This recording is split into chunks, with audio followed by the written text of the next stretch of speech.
Telespettatori di Antenna 3, buona giornata e ben ritrovati con la prima edizione dei nostri telegiornali che anche quest'oggi, come sempre, vi terrà compagnia fino alle 14:30 con tutte le notizie di giornata, gli approfondimenti sui temi di attualità e naturalmente gli aggiornamenti di cronaca dalle varie redazioni. Allora, quella di oggi, 11 febbraio, è una giornata importante per quanto riguarda il lento, ritorno alla normalità. Da oggi infatti scatta lo stop all'obbligo delle mascherine all'aperto e vedremo anche da oggi, da questa sera, potranno riaprire, seppure con capienza limitata, i locali da ballo. Allora ringrazio per aver accettato l'invito Giannino Venerandi del SILB di Treviso per quanto riguarda le discoteche, ma per quanto riguarda le mascherine. Buongiorno Venerandi, grazie per essere con noi.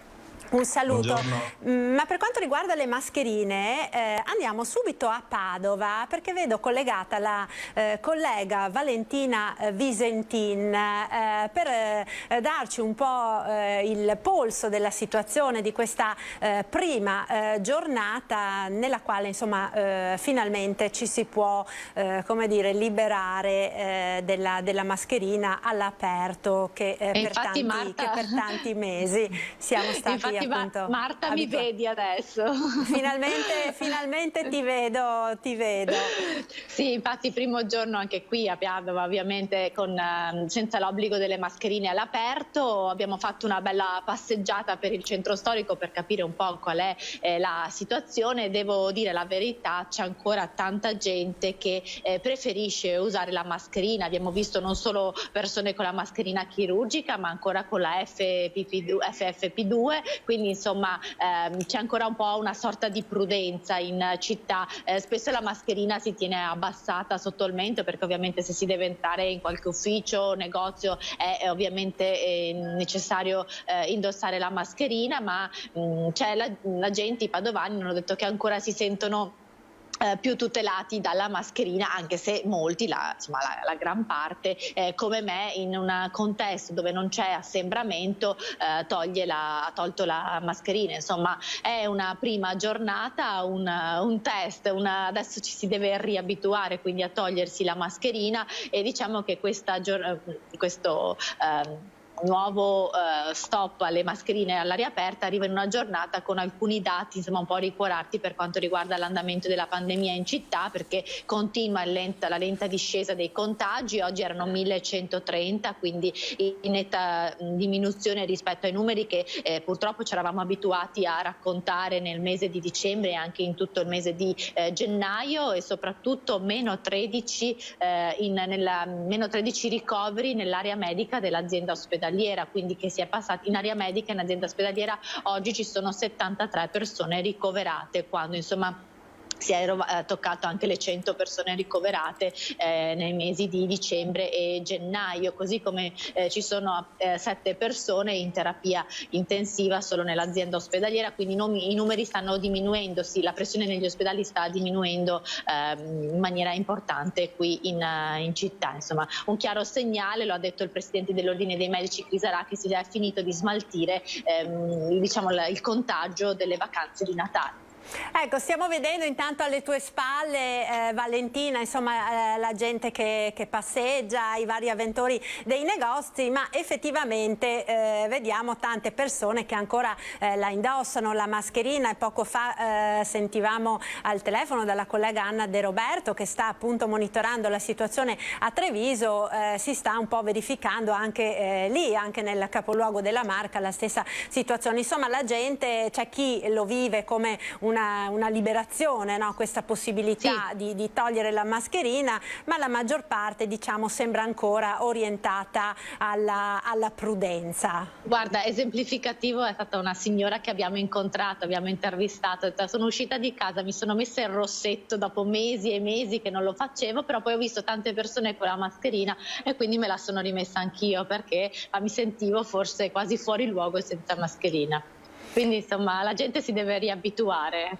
Certo, certo, ci vorrà del tempo, anche perché poi insomma comunque l'appello alla prudenza anche da parte dei sanitari c'è sempre, soprattutto perché lo ricordiamo rimane l'obbligo nei luoghi al chiuso e nelle situazioni all'aperto laddove naturalmente ci siano degli assembramenti, quindi se uno va a passeggiare in una via dove c'è parecchia gente, piuttosto che al mercato rionale tra le bancarelle dove comunque insomma c'è un assembramento di gente, è comunque ancora obbligatorio tenerla indossata, quindi mascherina sempre in tasca, pronta all'uso.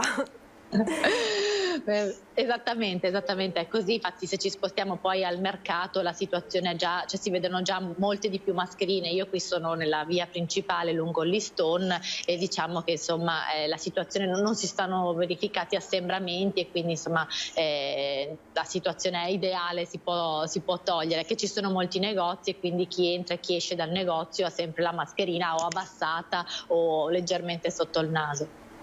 Bene, io ti ringrazio Valentina, buon lavoro. Grazie naturalmente a te e ai colleghi della redazione di Padova. Grazie a Valentina Visentin per questo collegamento di Padova, da Padova, ma dicevamo appunto in apertura, quella di oggi è anche la giornata della riapertura delle discoteche che insomma da questa sera finalmente potranno tornare a far ballare le persone, i giovani soprattutto, ma non solo. Allora Giannino Venerandi, come vi state preparando a questo ritorno in pista? Ci stiamo ripreparando come le altre volte, francamente. Questa ormai è la terza volta che abbiamo avuto il via libera. Speriamo sia l'ultima volta che dobbiamo farlo, perché è stato veramente snervante poter rivedere la luce in occasioni precedenti e poi ce l'hanno spenta. Ecco perché facciamo un po' un conto, no Venerandi? Ormai siamo a 2 anni praticamente quasi esatti di pandemia. Voi quanto siete rimasti aperti in questi 2 anni? Allora, noi proprio sembra che cadi una ricorrenza proprio da calendario. 2 anni fa praticamente venivamo chiusi nel febbraio del 2020, esattamente il 22 febbraio è stato l'ultimo sabato che siamo stati aperti. Fatalità, il sabato dopo di Sanremo, quindi anche questo è un segnale. E quindi abbiamo potuto riaprire l'estate successiva, quindi nel 2020, per 1 mese e mezzo.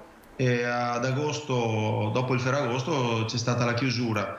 Siamo rimasti in attesa di poter riprendere appunto le nostre attività, ma più di ristorante e bar non c'è stato concesso. Questo è durato, diciamo, per qualche mese, poi c'è stato il lockdown di nuovo. L'estate scorsa c'è stata data la possibilità di riaprire come bar e ristorante con un po' di intrattenimento e fino a questo ottobre scorso, dove abbiamo potuto riaprire i locali a metà ottobre per poi richiuderli a fine dicembre. Quindi questa è stata un po' la storia delle nostre aperture e chiusure.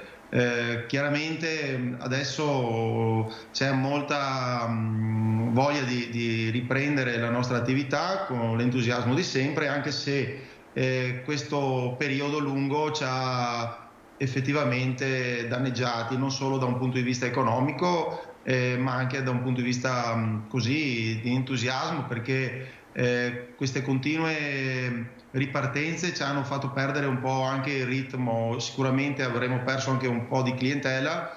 È anche vero che qualcuno dei miei colleghi purtroppo ha dovuto rinunciare a riaprire, perché queste regole che ci hanno adesso permesso di riaprire sono ancora un po' troppo rigide. Certamente, lo abbiamo già detto anche le altre volte, piuttosto di niente è meglio piuttosto. Ci fa un po' ridere il fatto che ci vengono date delle regole un po' strane, ecco, diciamo così, dove non serve tenere la mascherina quando si balla, poi si deve tenere quando si passeggia per il locale, ma poi se uno sta bevendo, sta mangiando, la mascherina comunque non la tiene, o se va nelle aree fumatori non la tiene, quindi praticamente non la tiene quasi mai, perché o hanno in mano un bicchiere o una bottiglia di birra, per dire, i ragazzi, ma piuttosto chi sta cenando, perché abbiamo anche questo servizio all'interno delle nostre strutture. È praticamente un tempo veramente limitato quello che verrà usata questa mascherina, quindi stavano per me prima a darci un via libera senza la mascherina, che era anche meno stressante per il cliente che si deve gestire questa modalità, mettila, toglila, è un po' un valzer, diciamo, della mascherina. Ecco, c'è una questione che riguarda le capienze anche, no? Perché per il momento la capienza sarà sostanzialmente dimezzata, quella dei locali, no? Si riapre al 50%, ovviamente con la speranza che la situazione continui a migliorare e consenta quindi nelle prossime settimane di aumentare la capienza anche dei locali da ballo, così come si sta pensando per gli stadi, i palazzetti dello sport, eccetera, no? Esatto, infatti questo è quello che stiamo attendendo, perché dal momento che verranno aumentate le capienze negli stadi è giusto che vengano riportate le capienze normali anche nei nostri locali, tant'è vero che l'ho già ribadito anche nelle altre interviste che mi avete fatto, poter aprire con questa modalità del 50% in locali molto grandi, tipo quello che gestisco io, una capienza comunque che anche il 50% è una capienza importante, cioè ha poco senso questa formula, perché le persone non è che le possiamo gestire sparpagliandole a nostro piacere, le persone si avvicinano tra loro se devono ballare e quindi stanno in ogni caso assembrate da una parte piuttosto che dall'altra. Sono dei flussi che non si riesce a gestire, ma anche negli stadi ho visto quando c'è l'esultanza per un gol, tutti i tifosi si ammassano tra di loro urlando. Ecco, non la sento più, Venerandi, cosa è successo? No, è caduta la linea, allora vediamo, ecco, ora la rivedo, sì, stava dicendo stessa cosa che succede, no, anche negli stadi.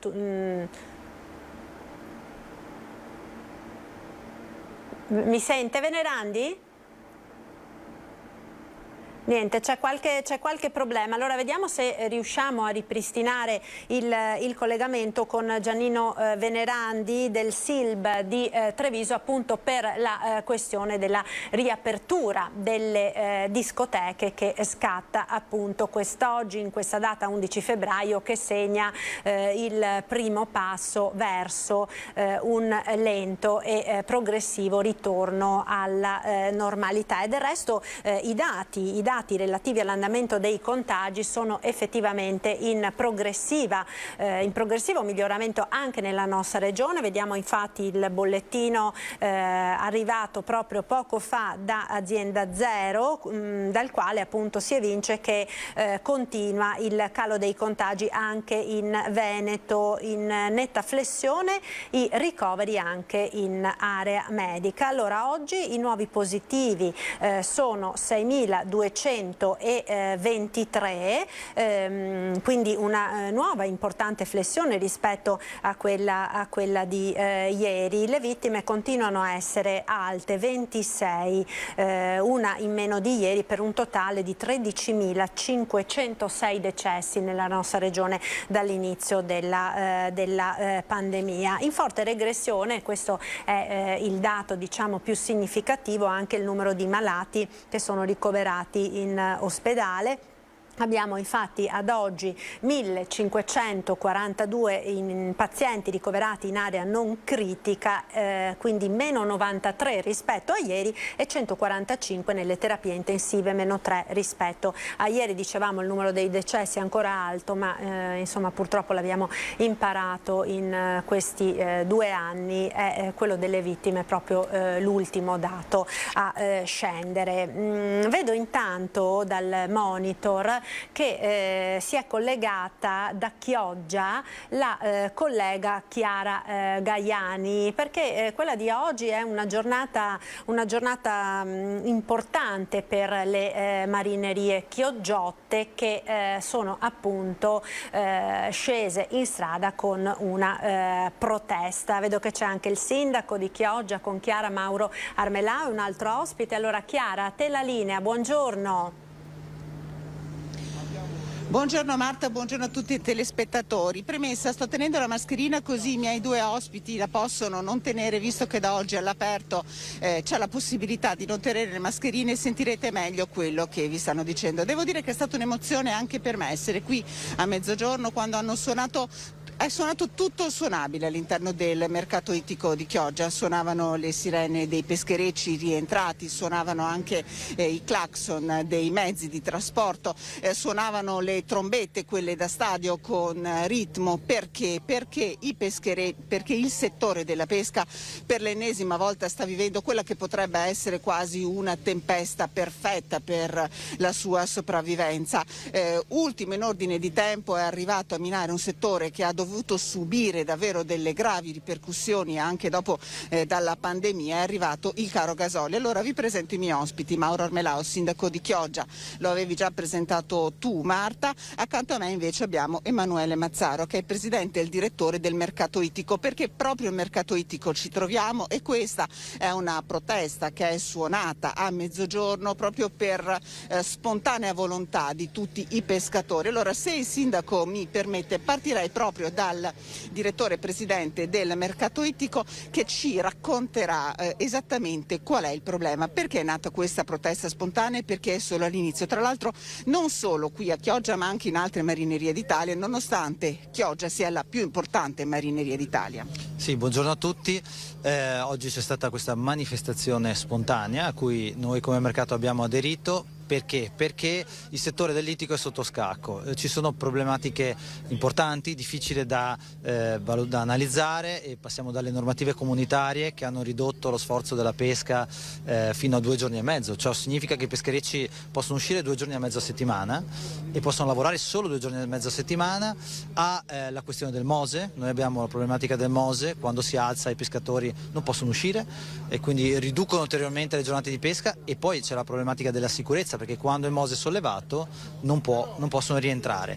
A tutto questo, che sono già 2 problematiche complesse, si aggiunge l'aumento dei costi del gasolio fino al 60% e anche i costi dell'energia. Sono 3 problematiche complesse che, sommate però in questo periodo, costituiscono uno tsunami per l'intero settore ittico che lo mette in ginocchio, e significa quindi problematiche per la pesca, per l'intera filiera dell'ittico. Qui tra Chioggia e Rovigo ci sono 8.000 aziende, 1 miliardo di euro di fatturato, è il primo distretto ittico in Europa, e noi che siamo la prima flotta d'Italia con circa 250-260 pescherecci siamo in difficoltà. Ecco, il sindaco Armelao prima che iniziasse a suonare tutto ha detto: io sono il sindacalista dei pescatori. Conosciamo la sua esperienza come sindacalista, il settore della pesca è vitale per la città di Chioggia. È vitale per la città di Chioggia, non solo ovviamente per i pescatori ma anche per i ristoratori, i commercianti, l'ha detto appena adesso il direttore del mercato ittico. Quindi è un mondo che va difeso senza se e senza ma. Io come primo cittadino mi sono sentito in dovere prima da cittadino e poi da primo cittadino, da sindaco, ad essere al loro fianco, perché loro vanno difesi, perché loro sono i nostri custodi dell'Adriatico, perché noi li definiamo così perché per troppi anni a torto sono stati considerati non brave persone, invece sono bravissime persone che col sudore della fronte portano dell'ottimo pesce sulle nostre tavole, quindi non dobbiamo dimenticarlo. Ecco, è una marineria, vediamo i pescherecci, ma in realtà ci sono famiglie dietro a questi pescherecci, molte famiglie. Per mettere in moto un peschereccio, ci raccontava prima, ci vogliono 2-3 mila euro solo di partenza di gasolio. Sì, i costi sono questi. Chioggia è la capitale della pesca, speriamo che sia anche la capitale della cultura, è tra le prime 10 città per il 2024, però indubbiamente è la capitale della pesca, la prima marineria d'Italia. La pesca fa parte dell'economia della città, ma direi di più fa parte della cultura della città, è proprio le persone che lavorano all'interno della filiera dell'ittico praticamente abitano tutte qui, tutte a Chioggia, e quindi il problema della pesca, è un problema della città. Quando qui accendi il peschereccio i costi sono 2-3 mila euro, sono insostenibili pensando che un pescatore può lavorare al massimo 2 giorni a settimana. Ecco, lei tra l'altro sindaco ci ha raccontato prima che già ovviamente si è mosso, è in carica da pochi mesi, ma è già in attesa dell'arrivo di un decreto, credo da parte del governo. Cosa potrebbe contenere questo decreto? Questo decreto darebbe la possibilità ai pescatori di parlare di ore di pesca, non più di giornate, quindi non essere più vincolati alle alzate del Mose, quindi dando flessibilità ai nostri pescatori che, ripeto, sono messi in ginocchio. Io adesso sto programmando anche una spedizione, perché sarà una spedizione a Bruxelles, per cercare di far capire ai politici che devono decidere in Europa e che poi le loro scelte ricadono sulla testa dei nostri pescatori, della nostra città, quindi che tutto il mare non è uguale, tutta la pesca non è uguale e che quindi i nostri pescatori di Chioggia vanno difesi. Questa è una prima richiesta, questa è una prima azione, non richiesta, queste richieste che cosa aggiungete? Serve sicuramente un'indennità per i costi che sostengono i pescatori per le difficoltà che hanno, e poi è fondamentale una disciplina comunitaria, quindi una disciplina dell'Unione Europea che si attagli alla realtà dell'Alto Adriatico. L'Alto Adriatico non è il mare del nord, ha fondali diversi, per cui quello che viene disciplinato anche nella parte sud dell'Adriatico, ma ancora di più nel mare del nord, non è coerente con la nostra situazione. Ecco, sindaco, lei continuerà a esserci, solo la prima di queste manifestazioni a cui partecipa? No, io ci sarò sempre al loro fianco, l'ho detto dal primo giorno del mio insediamento, dal 5 ottobre, ho detto sarò il sindacalista dei pescatori e questo lo sto dimostrando, sarò sempre al loro fianco perché sono famiglie e famiglie che vivono con la pesca e che dobbiamo ringraziare perché hanno fatto grande questa città i nostri pescatori, e non siamo solo ovviamente fra le 10 finaliste capitale della cultura 2024, ma noi siamo la capitale della pesca del nostro paese Italia. Ecco Marta, non so se ci sono altre domande da studio. Ecco, proprio volevo chiedere, Chiara, ai tuoi ospiti, visto che appunto accennava proprio ora il sindaco alla candidatura di Chioggia capitale della cultura 2024, è arrivata appunto in finale, vedremo quindi come andrà a finire. È chiaro che per Chioggia anche il settore della pesca è collegato alla cultura, perché è tutta una cultura, no, che sta dietro a questo mondo, che rappresenta non solo economia per la città di Chioggia da secoli, no? Allora Marta mi chiedeva, e rivolgo a lei la domanda, Chioggia capitale della cultura, tra le candidate capitale della cultura 2024, ma la storia della pesca e la città di Chioggia, quindi la cultura di Chioggia, sono strettamente legate. Esatto, sono strettamente legate proprio al mondo della pesca. C'è il turismo estivo, chiaramente, che vive anche grazie alla pesca, perché poi i turisti vengono qui e pretendono, diciamo, di mangiare dell'ottimo pesce, no? Ecco, però la pesca c'è 365 giorni all'anno, a parte il fermo biologico nel periodo estivo, però il nostro pesce c'è tutti i giorni dell'anno, quindi il settore della pesca è prioritario per la nostra città, fondamentale, e per questo va difeso. Ecco, c'è una grande storia per questa marineria, una delle più antiche, la più antica d'Italia. Chioggia è intrisa della storia ed è un legame indissolubile quello tra la pesca, la marineria e la città. Legame indissolubile, lo dimostra il fatto che come numero di pescherecci siamo i primi in Italia, quindi dicevo prima oltre 260 pescherecci, e costituisce la flotta più importante, quindi la pesca fa parte proprio del substrato culturale della città. Per questo Chioggia è capitale della pesca. Bene Marta, ecco, se non ci sono altre domande... Grazie Chiara, io ti ringrazio e ringrazio naturalmente anche i tuoi ospiti per questa spiegazione, per questo focus insomma sul mondo della pesca che appunto oggi abbiamo visto ha manifestato proprio per chiedere che si accendano i riflettori su questo settore che si trova in estrema difficoltà in questo momento. Grazie a Chiara Gaiani e a Sandro Ponchio per questo collegamento. Nel caso, Chiara, ci fossero delle novità, tra l'altro poi avremo anche il presidente degli industriali di Venezia e Rovigo in collegamento, quindi magari se vuoi richiederci la linea, naturalmente siamo qui in diretta. Grazie. Certo, grazie Marta. Grazie, allora buon lavoro. Noi ora dovremo riavere, eccolo qui, lo rivedo, Giannino Venerandi, appunto era caduta la linea. Venerandi prima mentre ci stava parlando. C'era un ultimo aspetto che mi piaceva insomma approfondire con lei, ed è relativo a quanto ci accennava prima. Ha detto: alcuni colleghi hanno deciso comunque di non aprire, ed è una cosa abbastanza diciamo significativa, no? In questo momento, dopo tutti questi mesi di chiusura. Perché qualcuno ha deciso di non aprire? Quali sono, diciamo, le preoccupazioni maggiori che voi avete ancora in questo momento? Innanzitutto il problema è, per chi non ha potuto mai lavorare, ha accumulato degli stress economici notevoli. I ristori promessi sono sempre stati poca cosa, che io li dovrei definire più che ristori, sostegni, perché bisogna sostenere un settore come quello che ho appena sentito adesso dei vostri ospiti. Siamo tutti in difficoltà. Un ristoro è come dare un bicchiere d'acqua a una persona assetata. Io ho bisogno di molta più acqua, quindi con un bicchiere d'acqua non ci faccio niente, per fare una metafora. Quindi diciamo che tanti hanno sofferto questo stop prolungato e probabilmente non riapriranno. Adesso per chi non ha la fortuna di avere uno spazio all'aperto, si prospettano 2, forse 3 mesi di lavoro, non di più.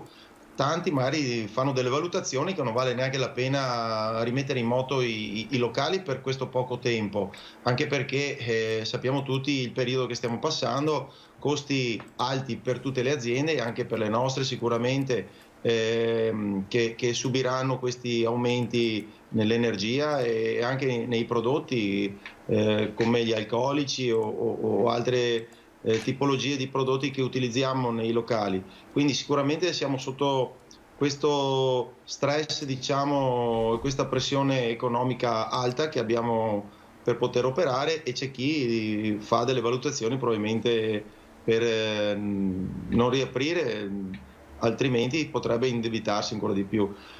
Speriamo di poter riprendere al più presto, come dicevo prima, la totalità della capienza, la totalità della serenità, per poter lavorare bene, perché come noi anche tutte le altre attività a noi collegate hanno sofferto, passando dagli artisti di vario tipo, cantanti, musicisti in genere, performer, ma anche, faccio un esempio, le scuole di ballo hanno comunque sofferto tantissimo, perché se non c'è la possibilità poi di mettere in pratica quello che si va a imparare, ovviamente è tutto una catena che si collega. Certo, è tutta un'intera filiera, no? Diciamo, quella legata poi alle discoteche, che comprende anche, oltre ai locali veri e propri, anche tante professionalità che purtroppo in questi ultimi 2 anni. È anche un tema che abbiamo già affrontato e spero potremo essere anche supportati dalle forze dell'ordine e chi ha appunto autorità in materia, perché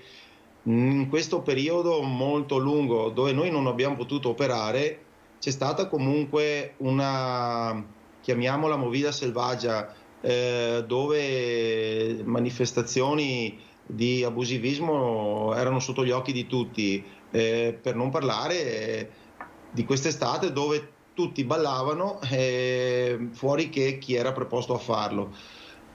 Questo cos'è che ha prodotto? Ha prodotto una disaffezione probabilmente anche a dei comportamenti che noi con le nostre strutture tendavamo e tendiamo ancora a fare. Certo, allora speriamo naturalmente che questa sia la volta buona. Io devo lanciare la pubblicità. Venerandi, la ringrazio per essere stata con noi. Naturalmente buon lavoro per questa sera e speriamo che sia davvero, insomma, la volta buona, che si potrà, insomma, continuare e aprire sempre di più anche in futuro, aumentando le capienze dei locali. Un buon lavoro, grazie. Noi ora ci fermiamo per qualche istante di pubblicità. A tra poco, restate con noi.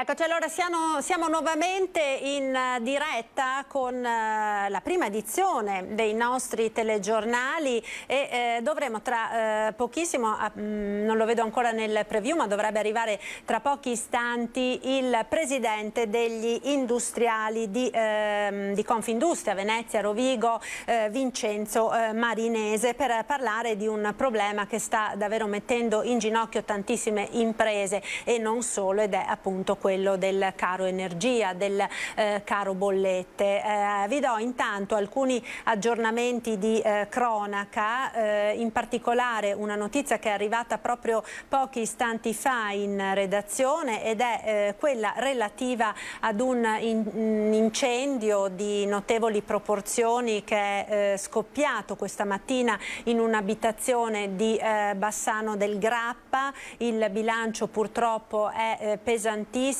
è morta difatti una donna allettata, che quindi è rimasta bloccata nell'appartamento, e risulta ferito, ustionato gravemente un uomo. La nostra troupe sta per arrivare sul luogo della tragedia, quindi fra poco ci collegheremo con loro proprio per darvi tutti gli aggiornamenti in diretta. E c'è anche un altro incendio, un grave incendio che si è verificato in provincia di Treviso, a Mareno di Piave. Ecco, abbiamo anche delle immagini, alcune delle quali ci sono state inviate proprio dai vigili del fuoco, e vedete sono relative all'incendio di questa, che è scoppiato appunto nella notte, un incendio di notevoli proporzioni. La ditta coinvolta è la torneria veneta di Ramera di Mareno di Piave, incendio che è divampato all'interno di questo capannone in via Galileo Galilei a Mareno di Piave. Erano le 3 della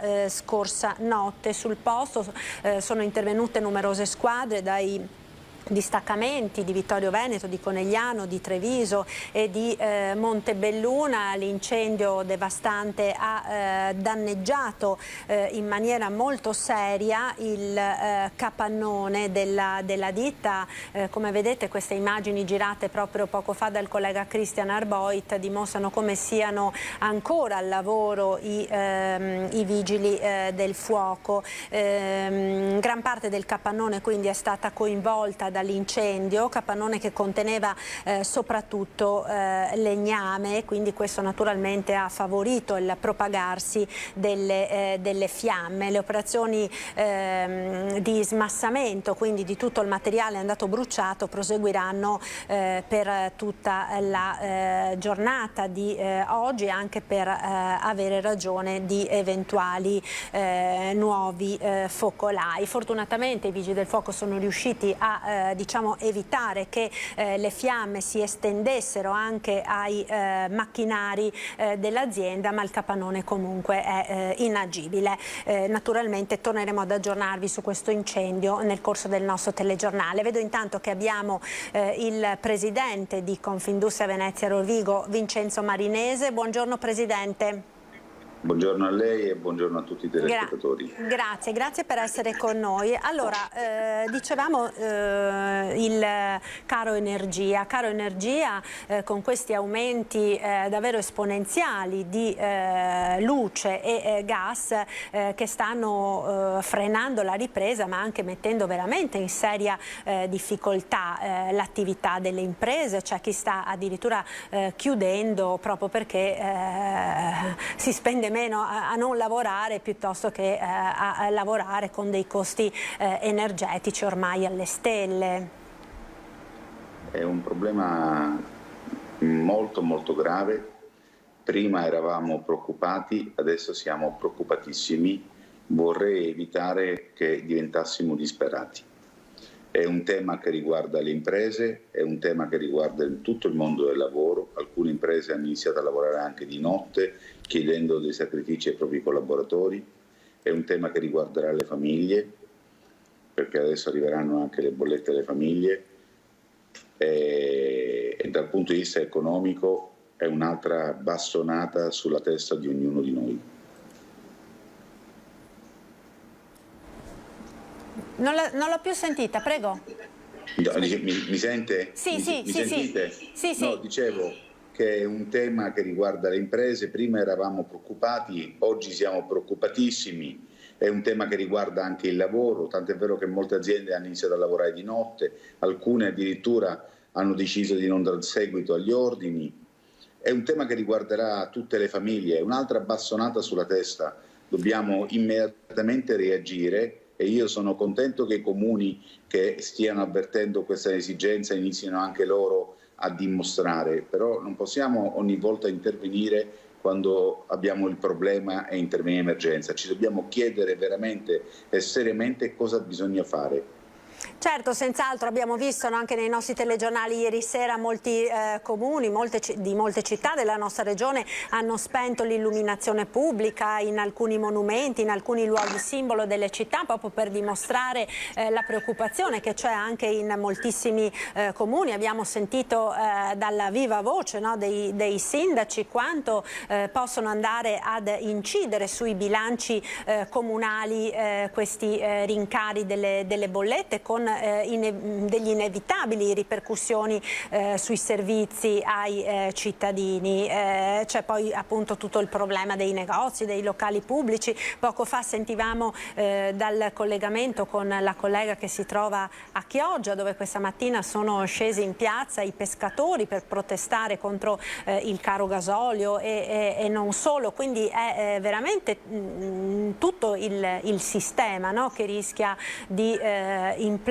se non verranno prese delle soluzioni. Il Premier Draghi peraltro proprio l'altro ieri da Genova ha detto che ci sarà una importante manovra, no, del governo per riuscire in qualche maniera a ridurre l'impatto di questi aumenti. Secondo lei che cosa è necessario e urgente soprattutto fare per cercare di risolvere questa situazione? Abbandonare le ideologie. La transizione energetica ci costerà lacrime e sangue, questo lo dobbiamo dire chiaramente. Non possiamo pensare di abbandonare dalla mattina alla sera il carbone. La decarbonizzazione costerà e costerà tanto, tanto. Lo dimostra il fatto che molti paesi della Comunità Europea stanno ritornando indietro e stanno soprassedendo al piano di dismissione. Dobbiamo rimettere al centro le centrali nucleari, quelle di nuove generazioni, dobbiamo produrci energia. In giro per il mondo ce ne sono 450. Adesso dobbiamo anche noi partire immediatamente e se ci facciamo frenare dalle ideologie poi lo pagheremo tutti noi. Dobbiamo tornare a estrarre gas.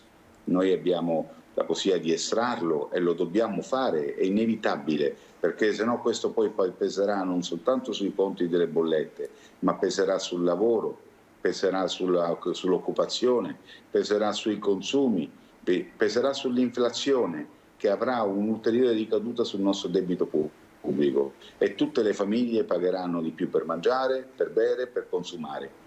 È un tema talmente tanto forte e delicato che va affrontato veramente con un piano Marshall.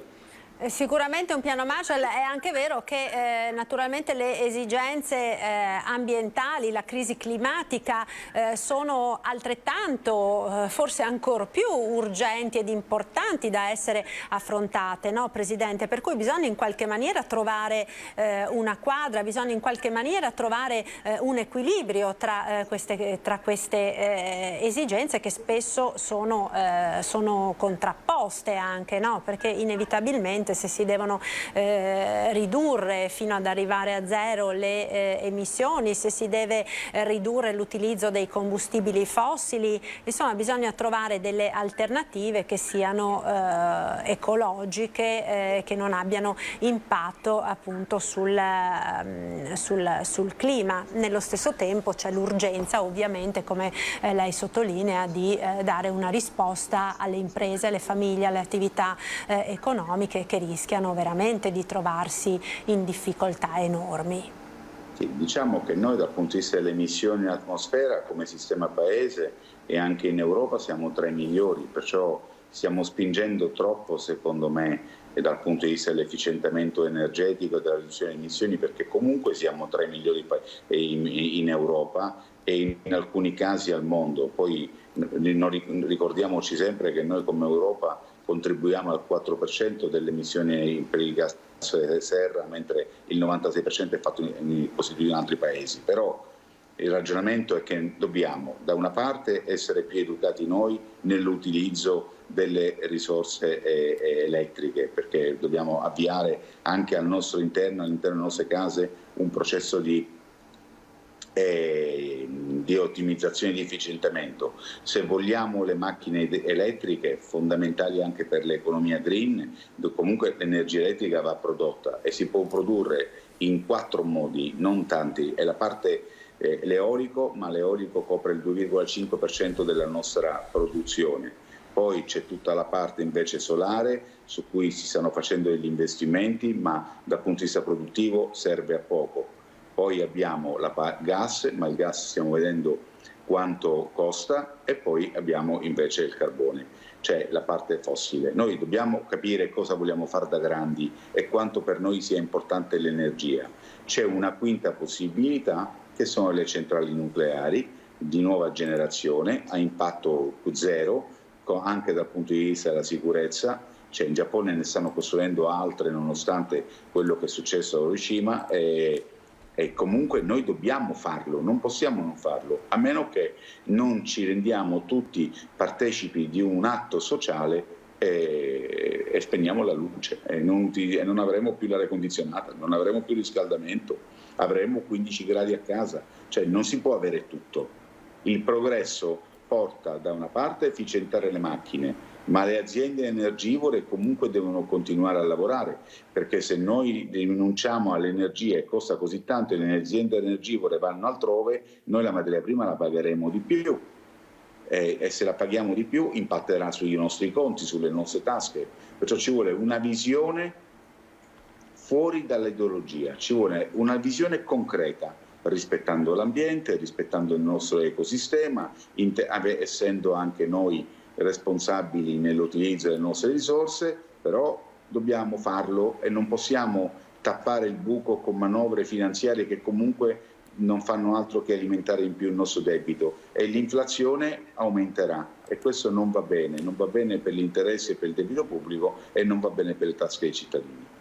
Ecco, senz'altro anche questo è un tema molto, molto importante. Peraltro, Presidente, se vuole restare collegato con noi, ci chiede la linea da Venezia il collega Lucio Zanato, che si trova appunto a Mestre, dove c'è stata l'elezione del nuovo presidente, anzi della nuova presidente della CIA Venezia, ed è stato sottolineato proprio anche per quanto riguarda tutte le imprese agricole, della filiera agricola, questo grosso problema del caro energia. No, Lucio, ci sei? Mi senti? Sì, buongiorno Marta, buongiorno ai telespettatori di Antena 3. È stata eletta da pochissimo la nuova presidente di CIA Venezia, Federica Senno, una giovane, devo dire anche rappresentante dell'ultima stalla di mare a Jesolo, pensate un po' voi, ma dopo la incontreremo. Però sono qui con il presidente regionale Gian Michele Passarini, perché il tema anche per l'agricoltura è il caro energie. Cosa si può fare per cercare di aiutare le nostre imprese che in questo momento pagano tanto in termini di energia?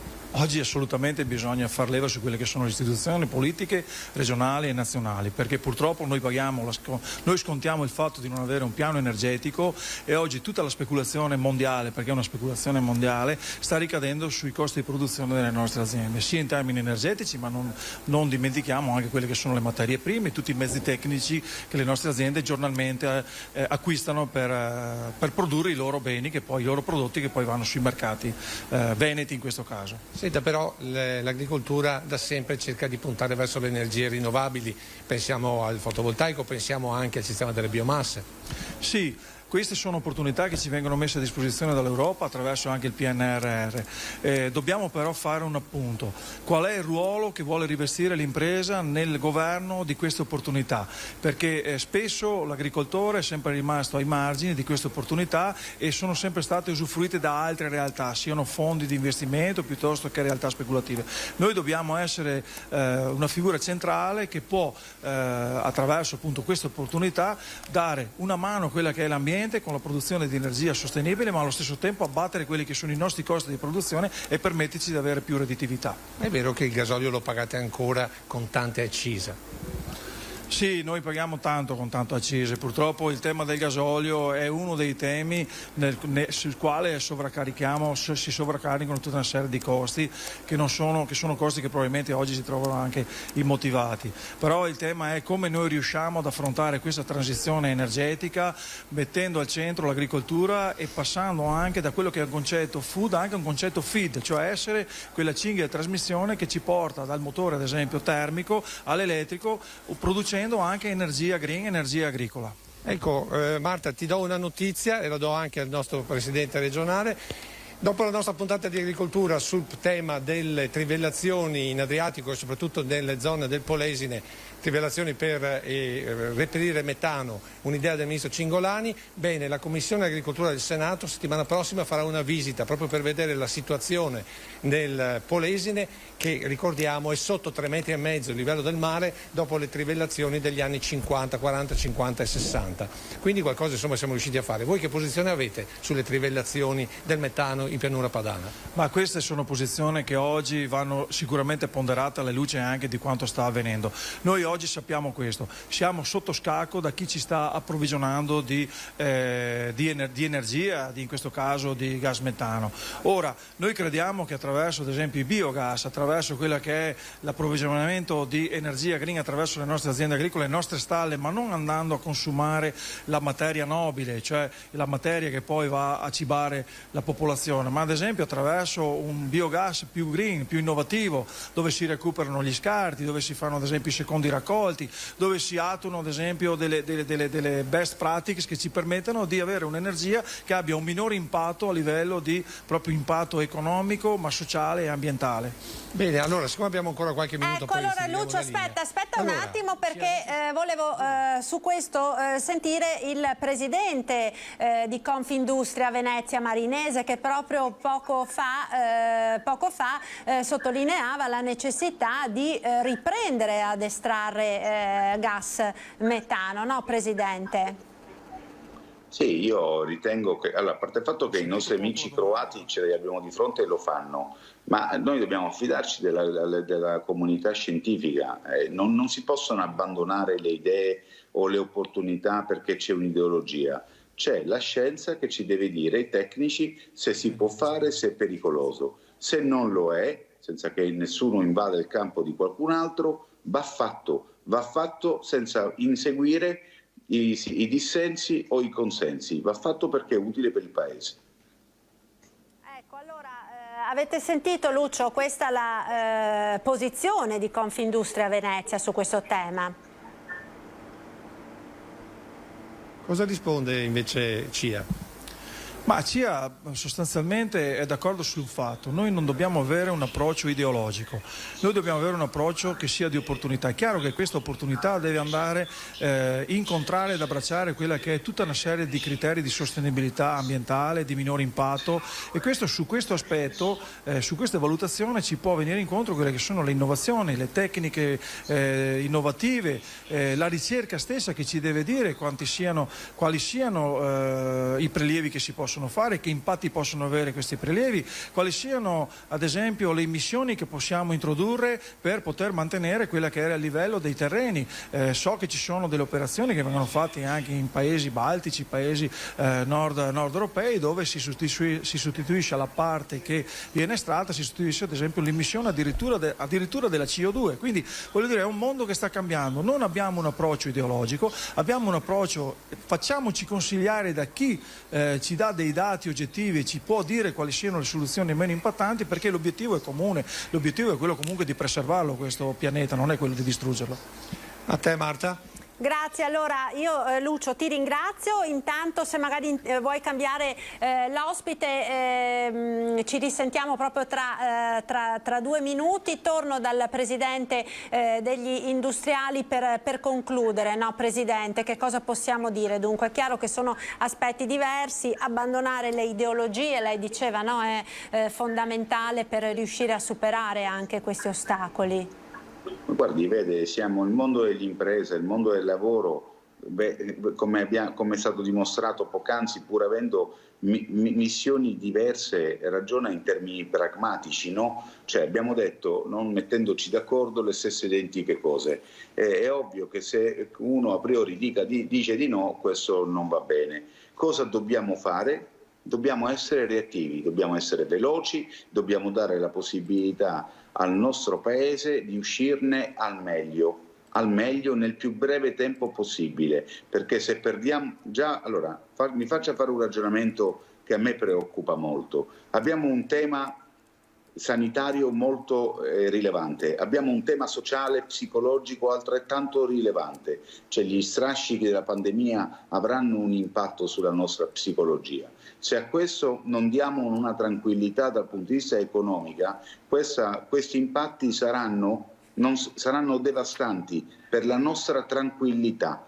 Sta aumentando sempre questo dissenso e questo dissidio, e questo fa male anche ai nostri figli. Leggevo prima che addirittura qualcuno a Jesolo ha insultato una campionessa del mondo come Federica Pellegrini, cioè siamo alla follia totale. Una persona che all'Italia ha dato tanto e ha messo in gioco tutto il proprio talento, addirittura ne contestiamo magari delle prese di posizione, ma è il paese che vogliamo essere, è il paese che vogliamo far vedere ai nostri figli, è così che vogliamo far crescere i nostri figli.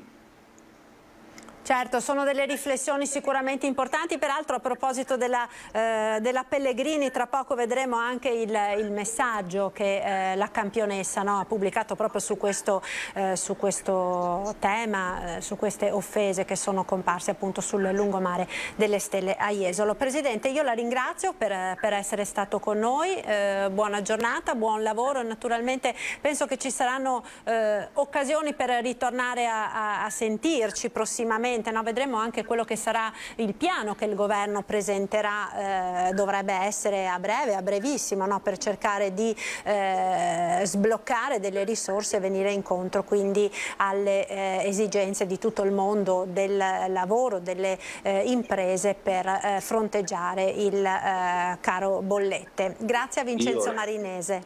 Io la ringrazio e le faccio solo una battuta ringraziandola. Il governo, nel prendere delle decisioni, dovrebbe ascoltare chi il lavoro lo genera, sempre. Sarebbe un bel gioco di squadra, no? Certo, grazie Presidente, buona giornata e buon lavoro, grazie. Un saluto. Noi ora andiamo a Bassano del Grappa perché ci chiede la linea la collega Erinda Quittezza per questa notizia di cronaca. Vi accennavamo prima, c'è stato un grave incendio in una abitazione con un bilancio davvero pesantissimo. Buongiorno Erinda. Sì, buongiorno Marta, hai detto bene, c'è stato un gravissimo incendio questa mattina intorno alle 9:30 in via Magnasco a Bassano, proprio dietro all'ospedale di Bassano. Come puoi vedere dietro alle mie spalle c'è la villetta, non è una villetta ma una palazzina che è di proprietà del comune dove vi abitava la coppia in questione, una coppia di anziani intorno ottantenni e intorno alle 9:30 appunto c'è stato tanto fumo all'interno che è partito dalla loro stanza. Una vicina di casa ha dato l'allarme chiamando il figlio che però non abita nella palazzina con i genitori, uno dei 3 figli che è arrivato subito sul luogo, ha spalancato la porta e ha trovato i genitori che erano avevano perso coscienza e subito allertato il SUEM del 118 che è intervenuto insieme ai vigili del fuoco, i quali però hanno portato subito d'urgenza in ospedale l'anziano signore che si trova al momento in prognosi riservata e si trova al centro Ustioni di Padova, mentre hanno tentato di rianimare la signora di 78 anni, ma non c'era più speranza, la quale ha perso la vita. Al momento si trovano ancora le forze dell'ordine, la polizia locale e i vigili del fuoco che stanno facendo le indagini necessarie per accertare la dinamica, però si pensa che ci sia stato una stufa a legna che la coppia aveva nella stanza che abbia preso fuoco e loro non si erano accorti. La cosa grave, la cosa anche molto triste e toccante è che la signora di 78 anni era anche disabile e aveva dei problemi problemi in tutto il corpo e quindi aveva delle difficoltà motorie. Ecco, grazie allora Irinda per l'aggiornamento su questa notizia di cronaca. Naturalmente poi nel corso del TG e nelle edizioni serali dei nostri notiziari vi daremo ulteriori dettagli su questo dramma che si è consumato questa mattina a Bassano del Grappa. Grazie a Irinda Quiteza da Bassano, buon lavoro Irinda. Grazie.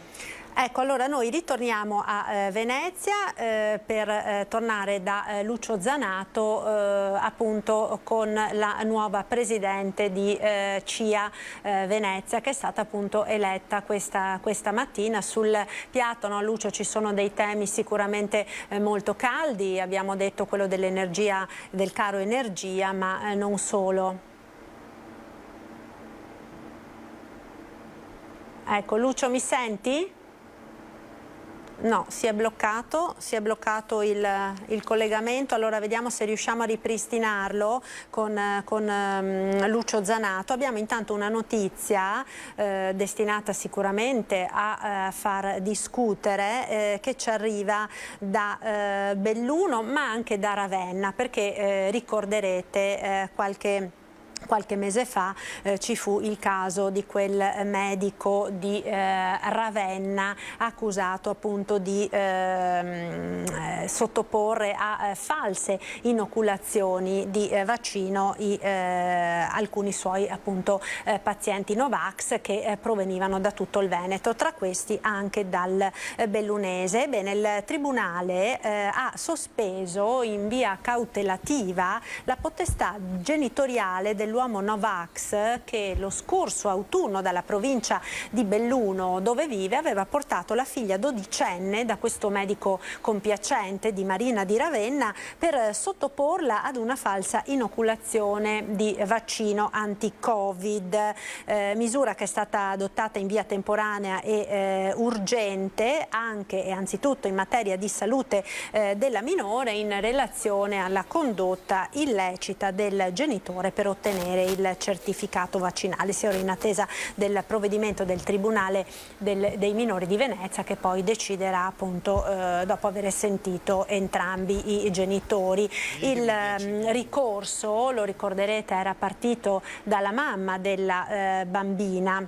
I genitori sono separati e la donna, con il suo esposto, a suo tempo aveva fatto scattare un'indagine penale della polizia che il 10 novembre scorso aveva poi portato all'arresto del medico 64enne e al sequestro di 191 Green Pass di altrettanti pazienti falsamente vaccinati. E su questo fronte il Novax bellunese, quindi il papà della bambina, risulta indagato per falso in concorso con il medico vaccinatore. Questo quindi l'aggiornamento su questo caso. Ora chiedo alla regia di farmi capire allora se abbiamo il collegamento con Lucio Zanato. No, non ancora. Vedo che abbiamo però la nostra prossima ospite e ringrazio per essere con noi la professoressa Gaia Spolverato, delegata alle pari opportunità dell'Università di Padova. Buongiorno professoressa, grazie per essere con noi. Buongiorno a voi. Buongiorno, allora perché questo collegamento? Perché oggi è la giornata mondiale delle donne nella scienza, una giornata che è stata proprio istituita per prevenire le discriminazioni anche nel mondo scientifico, no? Ed è un tema peraltro estremamente di grandissima attualità. Abbiamo visto, no, anche come in questi 2 anni di emergenza pandemica il contributo delle donne, delle ricercatrici, delle scienziate sia stato veramente importante e fondamentale. Eppure nel mondo e anche nel nostro paese la parità è ancora, anche nella scienza, ben lungi dall'arrivare, no dottoressa?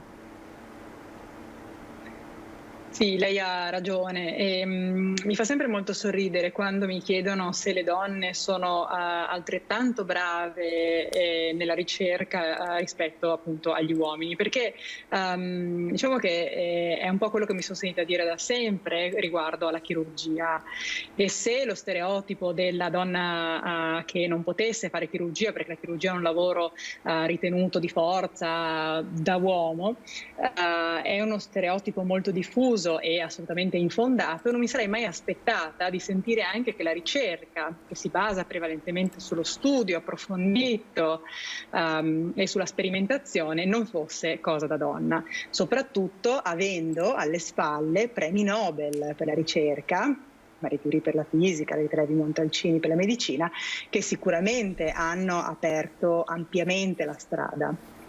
Rimane vero che comunque le posizioni di leadership, come spesso accade dall'azienda, dalla medicina, dalla sanità in generale, dall'imprenditoria, dalla ricerca, arrivare alla ricerca, sono effettivamente ancora ricoperte da uomini. Ecco, venendo alla sua esperienza, se posso, no, dottoressa, lei è giovane, è una chirurga di fama internazionale, una formazione importante all'estero, chirurga in particolare specializzata nella chirurgia oncologica, lavora presso l'azienda ospedaliera di Padova, ma si è formata anche appunto negli Stati Uniti. Come ha vissuto sulla sua pelle proprio, no, dottoressa, questa disparità che c'è, se l'ha vissuta naturalmente, tra l'uomo e la donna? È più difficile per le donne far carriera, è più difficile per le donne riuscire ad affermare la propria professionalità? Devo dire che le disparità in qualche maniera pervadono l'ambiente medico e l'ambiente chirurgico, anche se in una realtà come l'Università di Padova non si sono fatte assolutamente sentire, almeno nella mia esperienza, durante gli anni dell'università, in cui, a parte qualche perplessità sul fatto che alcune di noi volessero poi fare le chirurghe, più che scherni, ironia, non ne abbiamo sentita, di discriminazione vera non ne abbiamo provata. Quando però nel 2015 decisi di fondare Women in Surgery Italia con la collega Frigerio, iniziamo a raccogliere delle informazioni che venivano un pochino da tutta Italia, di racconti di discriminazioni importanti sul territorio italiano, sia durante la specialità sia poi all'inizio della carriera. Di fatto, nella mia esperienza, se dobbiamo appunto arrivare a quello, durante la scuola di specialità io molto presto decisi di partire per gli Stati Uniti, quindi decisi di affermarmi in un luogo dove a priori sapevo che le discriminazioni erano forse frutto un po' del passato, arrivata in posti di eccellenza come la Johns Hopkins prima e Memorial Sloan Kettering dopo, per quanto magari ci fosse insomma la nomea di discriminazione in ambito chirurgico, io non ho avuto assolutamente modo di viverle, e ho avuto la possibilità di avere una formazione sicuramente eccellente su temi che da sempre erano ritenuti appannaggio dei più anziani chirurghi.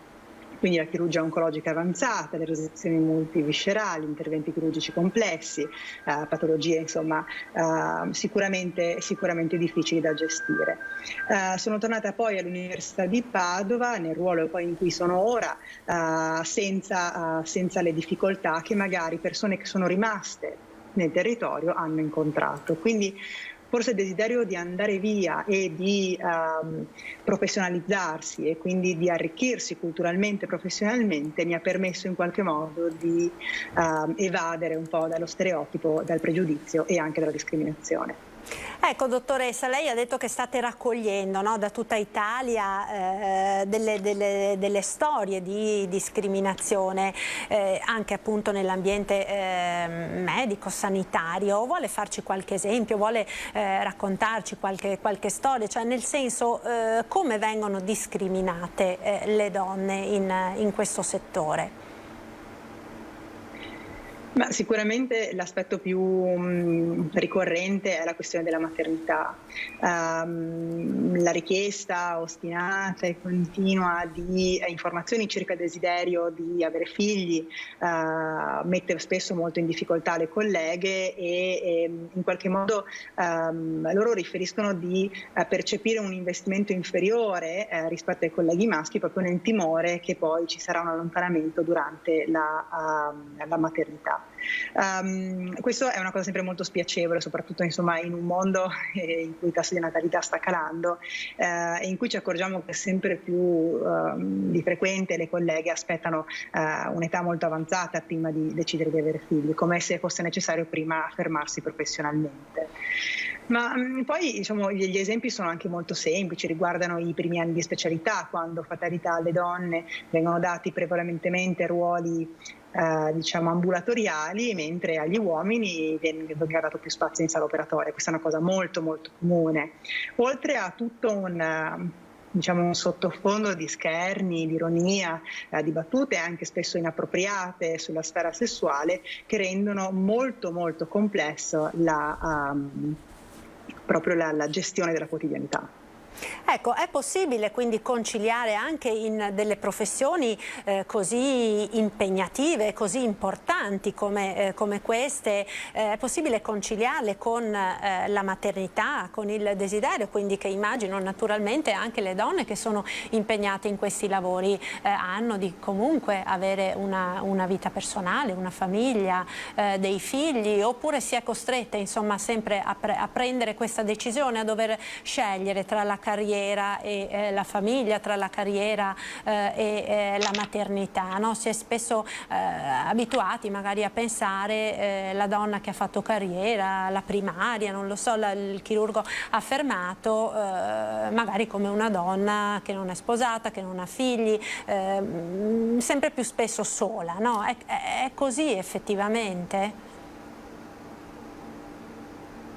Devo dire che per fortuna non è più così. Per fortuna oggi anche l'abbattimento dello stereotipo e comunque l'aumento delle donne che si trovano in questa posizione ha permesso di configurare delle figure di riferimento che hanno poi segnato il passo anche per le altre.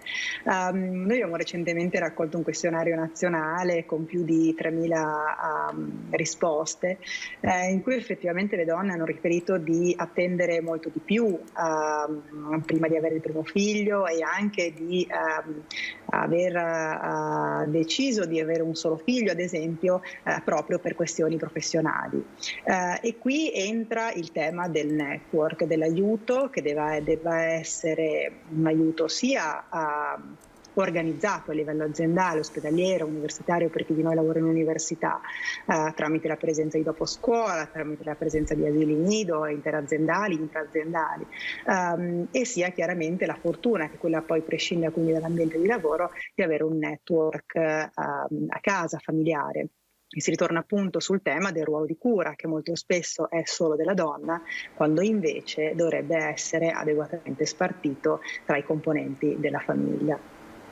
Senz'altro, io dottoressa la ringrazio davvero molto per essere stata con noi, so che oggi pomeriggio avete un importante incontro anche proprio su questo tema, proprio in 20 secondi vuole anticiparci un po' quello che sarà poi diciamo il succo del confronto, del dibattito che avrete questo pomeriggio? Sì, noi abbiamo organizzato come Università di Padova e quindi appunto tramite questa delega alle politiche per le pari opportunità in collaborazione con il VIM un evento che esalti e valorizzi le donne nella scienza. Avremo una giornalista che ci intervisterà in 2 tavole rotonde e metterà un pochino a confronto l'esempio delle scienziate dalle scienze dure fino alla medicina, piuttosto che appunto all'ingegneria, e ci permetterà quindi di dare uno sguardo diverso a quello che è il ruolo della donna, della ricercatrice, della scienziata in varie discipline. Grazie, io la ringrazio davvero, buon lavoro alla professoressa Gaia Spolverato, delegata alle pari opportunità dell'Università di Padova. Buona giornata, grazie. Grazie. Grazie. Allora noi ora torniamo a Venezia da Lucio Zanato. È ripartito allora il collegamento. A te, Lucio. Sì, allora siamo tornati qui a Zelarino, al centro Cardinale Urbani, perché vi presento la nuova presidente di CIA Venezia, ovvero Federica Sendo, 36 anni, giovanissima, raccoglie il testimone da Paolo Quaggio, una donna al potere. Diciamo una donna insieme a tutte le socie e i soci di CIA, non una donna sola al potere, ma una comunità che ha una comunità alle proprie spalle. Ecco, lei tra l'altro lavora è all'interno dell'azienda di famiglia che è l'ultima stalla di mare. Lei è un architetto che ha deciso di rimanere nell'agricoltura. Perché? Perché ho visto che all'interno delle aziende agricole c'è la possibilità di sviluppare dei progetti che a volte sono inespressi attraverso l'uso della multidisciplinarietà, e quindi ho pensato di rivolgere le mie energie e la mia creatività per far crescere l'azienda di famiglia. Ecco, che futuro prevede da presidente CIA, da neopresidente CIA, per l'agricoltura veneziana ma anche veneta? Beh, sicuramente un futuro che dovrà essere prospero per il benessere di tutti, non solo degli agricoltori ma di tutta la comunità CIA. E ci sarà molto lavoro da fare, ma noi siamo qui per questo, non ci tiriamo indietro. Abbiamo un testimone, ho ricevuto il testimone da Paolo Quaggio, che è un ottimo esempio, e spero di fare altrettanto, se non meglio, per CIA. Ecco, per quanto riguarda l'ambiente, nelle assemblee di preparatorie molto si è parlato e discusso sulla sostenibilità dell'agricoltura. Agricoltori, qualcuno dice inquinatori per via della CO2, soprattutto negli allevamenti, agricoltori invece molto attenti all'ambiente per altri. Sì, diciamo che gli agricoltori più volte vengono tacciati di essere coloro che inquinano il territorio. Ci prendiamo la nostra parte di responsabilità, ma che ovviamente non è assolutamente la maggiore. Credo che ci siano delle azioni da intraprendere per essere ancora più sostenibili, tra cui quello di utilizzare al meglio i fondi che vengono dall'Europa attraverso il PNRR. Marta, se hai domande da studio? No, era giusto per fare un po' il punto, Lucio, su, abbiamo sentito, no, dalla nuova Presidente, su quelli che sono i temi che maggiormente, diciamo, la preoccupano in questo senso, no? In questo momento abbiamo sentito c'è il caro energia, ma non solo.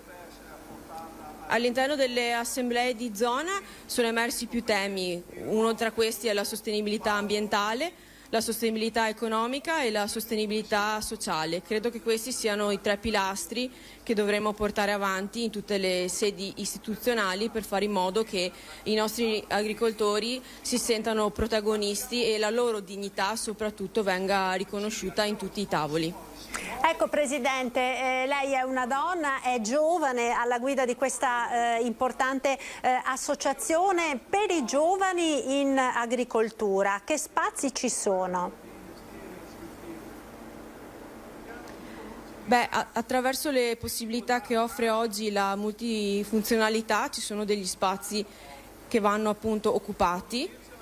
Bisogna prendersi quelli che sono gli spazi e le potenzialità che ci sono e svilupparli. Uno tra questi, ne cito uno per tutti, può essere appunto la fattoria didattica, piuttosto che la trasformazione dei prodotti agricoli, per cui ci sono delle opportunità che vanno a far sì che il reddito prettamente agricolo possa essere integrato.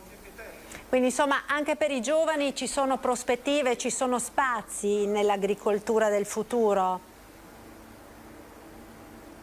Beh, ci dovranno essere questi spazi, devono essere i giovani a doverli occupare, gli spazi ci sono, l'importante è prenderne consapevolezza, tirarsi sulle maniche e utilizzare quelli che sono gli strumenti esistenti e se non sono necessari fare in modo che ce ne siano di nuovi.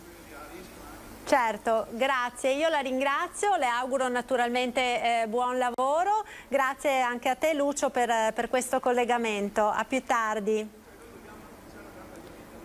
Grazie a voi, buon lavoro. Grazie mille.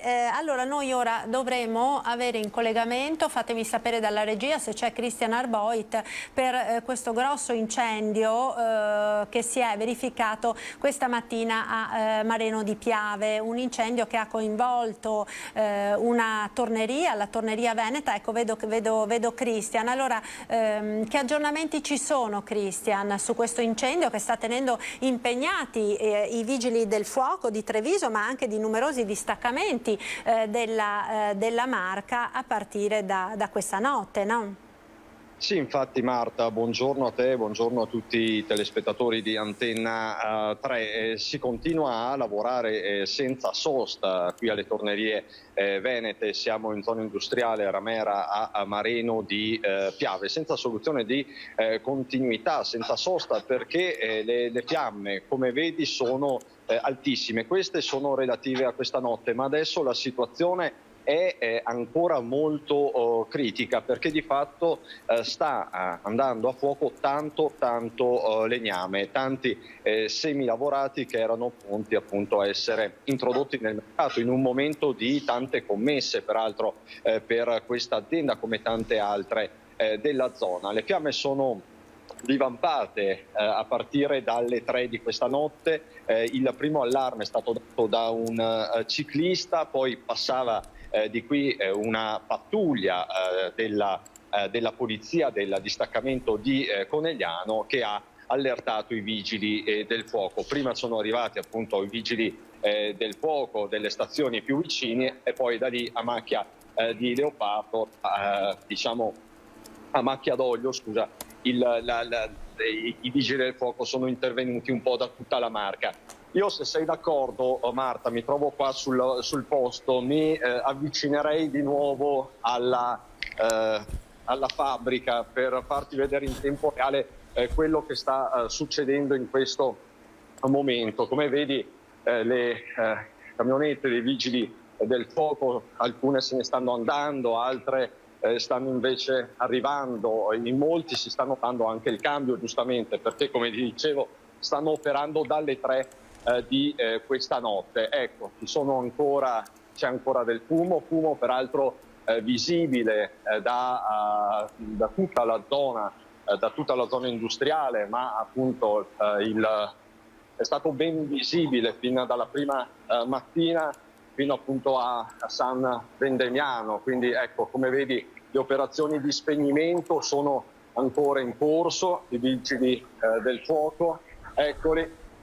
Non so se mi senti ancora, queste sono immagini in tempo reale. E danni che sono quantificabili in questo momento, Marta, attorno ai 200-300 mila euro. Ho parlato poco fa con il titolare dell'azienda, Lamberto Ghirardo, azienda che ha una storia lunghissima di quasi 100 anni. Nel 2023 saranno 100 anni di tornerie venete. Sul posto, tra l'altro, c'era anche il papà, il padre di Lamberto Ghirardo, Giovanni Battista, 91 anni, pensa Marta, che ogni mattina viene qui in azienda per aprire i cancelli, ancora lucidissimo e operativissimo. E ovviamente dice fa male al cuore vedere una cosa del genere, ma si deve andare avanti. Noi vogliamo andare avanti e continuare con la nostra attività. 12 i dipendenti delle tornerie venete. Poi l'altro aspetto è quello legato ovviamente all'aria, perché ovviamente c'è stata in un primo momento preoccupazione per le sostanze sostanzialmente che potevano essere state liberate da questo incendio, ma ARPAV rassicura è soprattutto, anzi esclusivamente legno, quindi non ci sono problemi per la salute pubblica. Questa al momento è la situazione. Vediamo se riesco ad avvicinarmi. Come vedi adesso hanno anche, ecco, questa, vediamo se riesco a zoomare, Marta. Questa è la situazione, quindi gli uomini sono ancora al lavoro, probabilmente ci vorrà tutto il pomeriggio per avere ragione sulle fiamme. Ecco Cristian, tu quest'oggi stiamo vedendo ancora, no, le immagini di Mareno di Piave, dove è scoppiato, dicevamo, questo incendio. Tu stai lavorando anche su un altro tema, sicuramente che sta unendo un po' tutta la Marca, alla vicinanza alle famiglie di Sara e Jessica, morte domenica della settimana scorsa nel terribile schianto in A28. Domani è la giornata dei funerali a San Vendemiano. Assolutamente Marta, domani alle 15 all'esterno dell'oratorio Giovanni Paolo II, l'oratorio dedicato a Papa Wojtyła, che è un po' uno dei luoghi simboli del territorio. E questo per consentire al maggior numero di persone di presentare alle esequie. Centinaia di persone sono previste, forse migliaia. In tanti conoscevano Jessica e Sara, in tanti conoscono i genitori di Jessica e Sara, i parenti, due ragazze molto amate, molto conosciute sul territorio di Conegliano e Mareno di Piave. Quindi diciamo sarà il momento del dolore, ma ho parlato poco fa con il papà di Jessica, Alain Fragasso, e dice vogliamo che sia un momento comunque leggero, non vogliamo pesantezza, perché già in questi giorni abbiamo subito e sofferto tanto, troppo dolore. Vogliamo ricordarle, dice Alain, con il sorriso, ricordando, cantando le canzoni del loro cuore. Stanno quindi, diciamo così, facendo una playlist delle canzoni più amate da parte di Sara e Jessica. Stanno meglio, continuano a migliorare le due figliolette di Sara Rizzotto, Elena e Sofia, come sai, mercoledì sono state trasferite dall'ospedale di Pordenone a quello di Conegliano, sono ricoverate in pediatria. La più grande, di 2 anni e mezzo, ha ancora dei problemi alle gambe, ma insomma tutto recuperabile. Come ci diceva il papà Davis da Ross, il lato più umano, il lato più delicato sarà quello di comunicare a queste due piccoline il fatto che la mamma non c'è più, e quindi lì dovranno entrare in azione psicologi e ovviamente esperti. Domani comunque le comunità si preparano a dare il loro ultimo addio a questi due angeli, al di là di ogni retorica, così li ha definiti poco fa lo stesso papà Alain. Ma ecco, questa sera vi mostreremo ancora una volta la sua testimonianza, la testimonianza di un papà che continua a lottare, che chiede giustizia, perché come sappiamo tutti, il pirata della strada che le ha travolte, le ha uccise e poi si è dato alla fuga, si trova agli arresti domiciliari, braccialetto elettronico, ma agli arresti domiciliari e non in carcere come vorrebbe la maggior parte dell'opinione pubblica, anche perché, lo ricordiamo, questo pirata della strada aveva una pedina penale di un certo rilievo, insomma già aveva avuto problemi per incidenti stradali, per guida in stato di ebbrezza. Quindi domani sarà sì il momento del ricordo, ma anche il momento per chiedere ancora una volta giustizia. Quindi Marta, domani alle 15 all'esterno dell'oratorio dedicato a Papa Giovanni Paolo II a San Vendemiano. Grazie, allora io ti ringrazio Cristian per questi aggiornamenti di cronaca dalla provincia di Treviso, buon lavoro naturalmente. Noi abbiamo anche un'altra notizia di cronaca che ci arriva da Verona ed è relativa ad un'emergenza sanitaria scoppiata per un'intossicazione da spray al peperoncino avvenuta all'interno di una scuola di estetica ed acconciatura. Ci sono anche delle immagini dello all'ospedale Borgo Trento di Verona, perché sul posto sono intervenuti i sanitari del 118 con 6 ambulanze, oltre alle volanti della Polizia di Stato e ai vigili del fuoco, e sono ben 13 gli studenti che sono rimasti intossicati. Uno è in gravi condizioni ed è stato ricoverato in codice rosso all'ospedale di Borgo Trento, altri 2 sono in codice giallo, mentre 10 studenti sono stati curati per sintomi più lievi. Le cure sono state prestate anche al Policlinico di Borgo Roma. Vedremo poi nel corso delle prossime edizioni dei nostri telegiornali appunto di cercare di capire di più di questa situazione, che cosa sia accaduto in questa scuola per parrucchieri di Verona. Noi ora ci fermiamo per pochi istanti, c'è il meteo e la pubblicità, subito dopo ritorniamo in diretta con il nostro telegiornale. Restate con noi.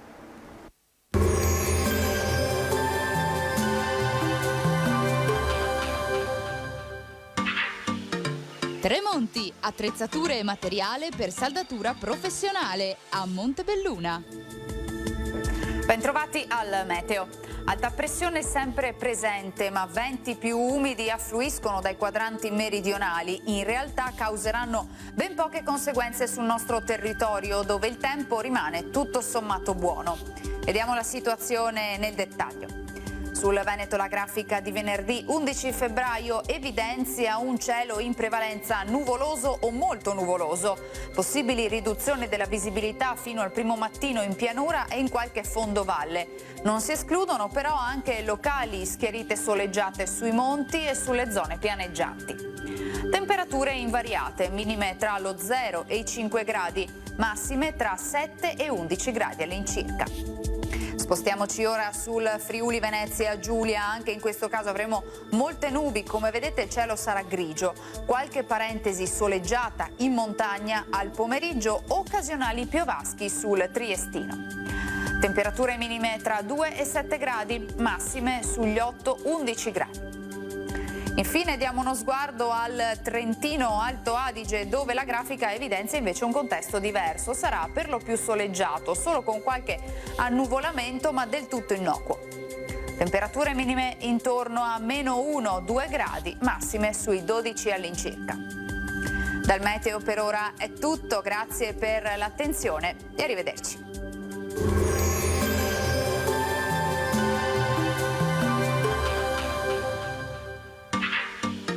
Tremonti, attrezzature e materiale per saldatura professionale a Montebelluna.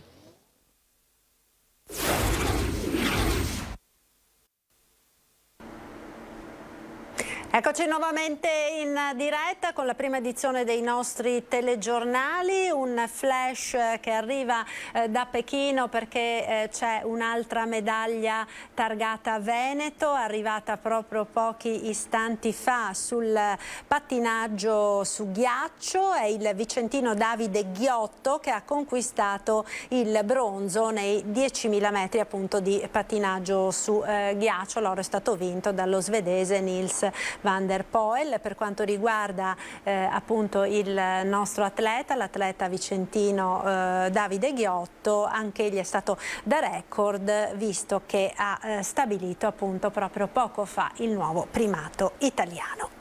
Ed ora torniamo a parlare di agricoltura e non solo, perché con i prossimi due ospiti faremo un po' il punto della situazione che si sta verificando nei nostri territori a causa del perdurare della siccità. Benvenuti dunque, grazie per essere con noi, a Amedeo Gerolimetto, presidente del Consorzio di Bonifica Piave, a Giorgio Polegato, presidente di Coldiretti di Treviso. Buongiorno, grazie per essere con noi.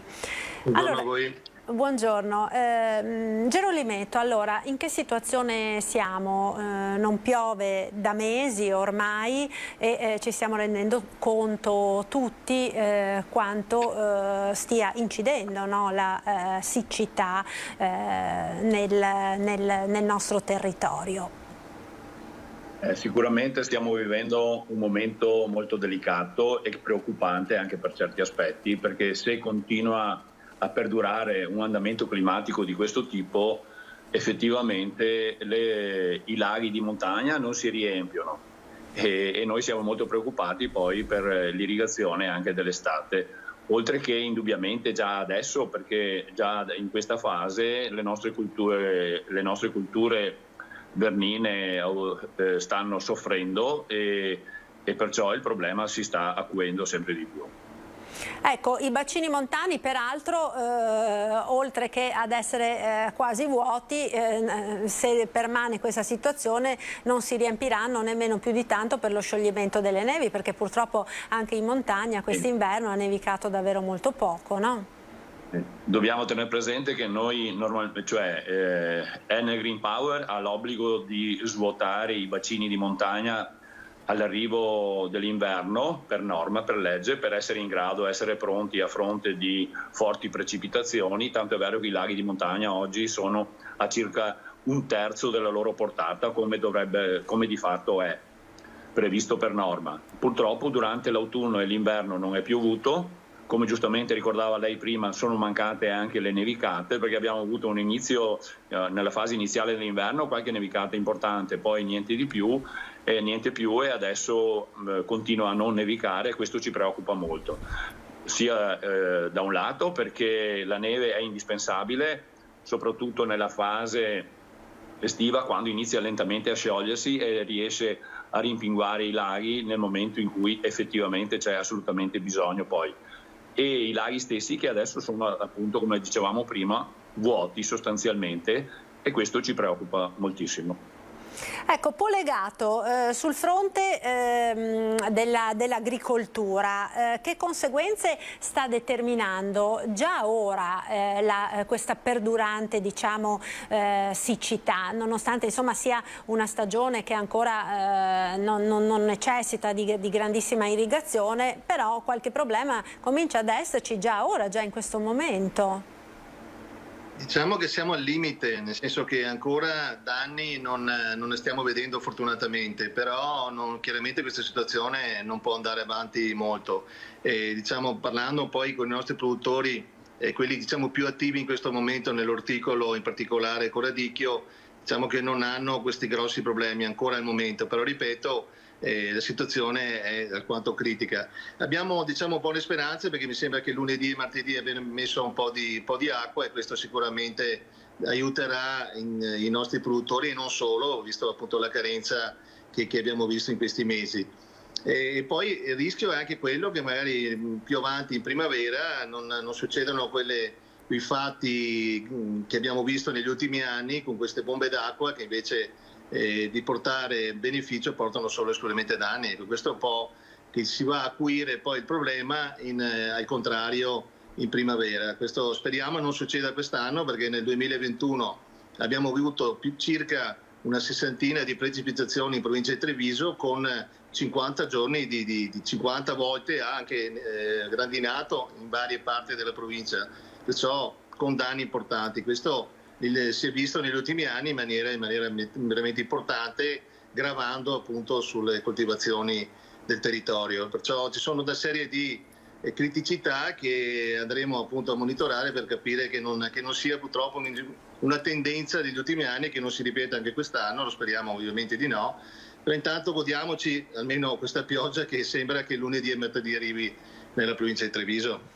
Ecco, speriamo, e non dovrebbe essere nemmeno di dimensioni, diciamo, preoccupanti, allarmanti. Quel che è certo, Gerolimetto, è che purtroppo i mutamenti climatici si stanno vedendo seriamente, no? Anche nel nostro territorio, per cui magari ora siamo qui a preoccuparci per una siccità e magari tra un mese saremo costretti a fronteggiare alluvioni, allagamenti e quant'altro, perché poi quest'acqua prima o poi cadrà e sempre più spesso i fenomeni sono concentrati e molto intensi, determinando appunto tutta una serie di problematiche che si stanno diciamo ripetendo con sempre maggiore assiduità nel tempo, e quindi è chiaro che bisogna pensare a dei piani, no? Delle strategie per cercare di risolvere, di affrontare questa nuova situazione che di fatto si è venuta a creare.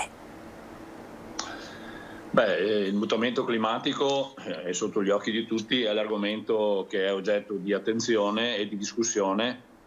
Sicuramente non è che sulle problematiche di carattere generale possiamo gestirlo noi come consorzio. Sicuramente, essendo impegnati comunque nella gestione delle acque per quel che riguarda il nostro territorio, per quel che riguarda alcuni corsi d'acqua, perché sappiamo benissimo che i corsi d'acqua principali sono sotto il controllo del Genio Civile direttamente.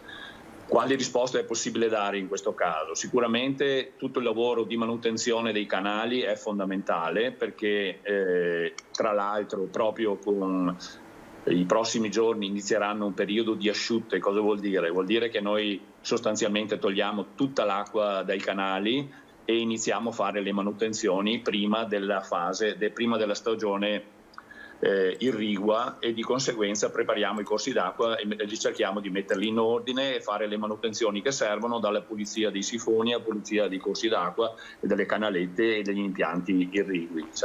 Per quel che riguarda dare qualche risposta, sicuramente è possibile pensare a qualche risposta sostanziale per quel che riguarda il discorso di allagamenti e bombe d'acqua. Bisogna inevitabilmente cercare di replicare alcune cose virtuose che sono state fatte. Mi riferisco al recupero di alcune cave che hanno di fatto dimostrato anche negli anni e sotto gli occhi costantemente, diciamo. Per esempio abbiamo recuperato alcune cave che hanno messo in sicurezza alcuni centri abitati importanti come Castelfranco.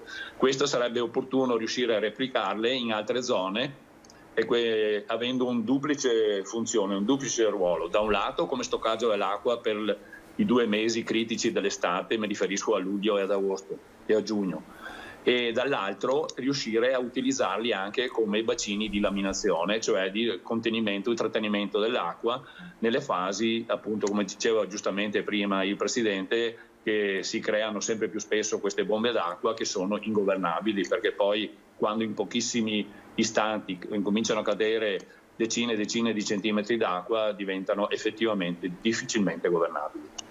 Però in questo modo si potrebbe dare, insomma. Certo, senz'altro. Per quanto riguarda l'irrigazione, si sta molto parlando anche di questo, no? Da anni, per cercare di ottimizzare le riserve d'acqua e evitare gli sprechi che purtroppo ancora contraddistinguono, no? molto spesso. Su questa cosa, ed è oggetto di discussione anche in questi giorni, in questo periodo, è oggetto anche di osservazione e di discussione molto attenta e approfondita. Mi riferisco evidentemente allo stato di salute dei corsi d'acqua principali, dei nostri corsi d'acqua principali, in modo particolare il Piave, che proprio per natura sua, anche onestamente, essendo un fiume torrentizio, non ha una portata costante. Però come consorzio cosa stiamo facendo per riuscire a rispondere a queste cose, che sono cose che ci vengono chieste, anche di dimostrare sempre un attento e corretto utilizzo dell'acqua e sempre un utilizzo dell'acqua in modo sempre più parsimonioso. Sostanzialmente bisogna inevitabilmente trasformare il sistema irriguo, portandolo a sistemi di irrigazione a pioggia oppure alcune altre forme di irrigazione che consentono una minore utilizzo dell'acqua, per esempio l'irrigazione a goccia per le culture specializzate o le culture arboree. In questo caso noi come consorzio stiamo realizzando dei progetti significativi, importanti, per oltre 100 milioni di euro, e alcuni di questi progetti li abbiamo inseriti, con questi progetti abbiamo partecipato alle domande al bando del PNRR, e stiamo attendendo l'istruttoria e speriamo nel loro finanziamento. E queste sono risposte sostanziali, concrete. Speriamo che questa opportunità e questa occasione includa anche, ripeto, il finanziamento di opere di questo tipo, perché da un lato consentono indubbiamente di fare economia dell'acqua e dall'altro consentono al tempo stesso di dare alle imprese agricole un metodo di irrigazione molto più efficace e che consente anche di poter guardare a diverse varietà culturali da mettere in campo e in allevamento. Certo, Polegato, da questo punto di vista le imprese agricole dei nostri territori sono pronte a raccogliere questa sfida, perché necessariamente con i mutamenti climatici bisogna in qualche maniera anche adeguarsi se si vuole sopravvivere, no? Assolutamente, allora se guardiamo in primis il settore vitivinicolo, che ha un'importanza rilevante sul territorio, ormai gli impianti sono quasi tutti a goccia e sempre più diffusi, anche su impianti magari che hanno qualche anno si è dovuto intervenire perché la siccità negli ultimi anni, soprattutto nel periodo estivo, è abbastanza importante.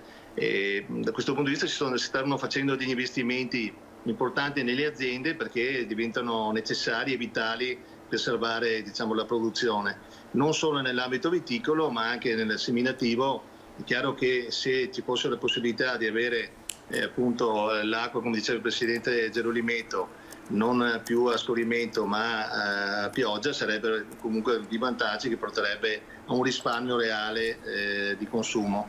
Diciamo che comunque la strada è ormai segnata, le aziende sanno che devono mettere da parte del denaro per poter essere sempre più efficienti e più attrezzati a questa situazione, che è una situazione che si è acuita negli ultimi anni.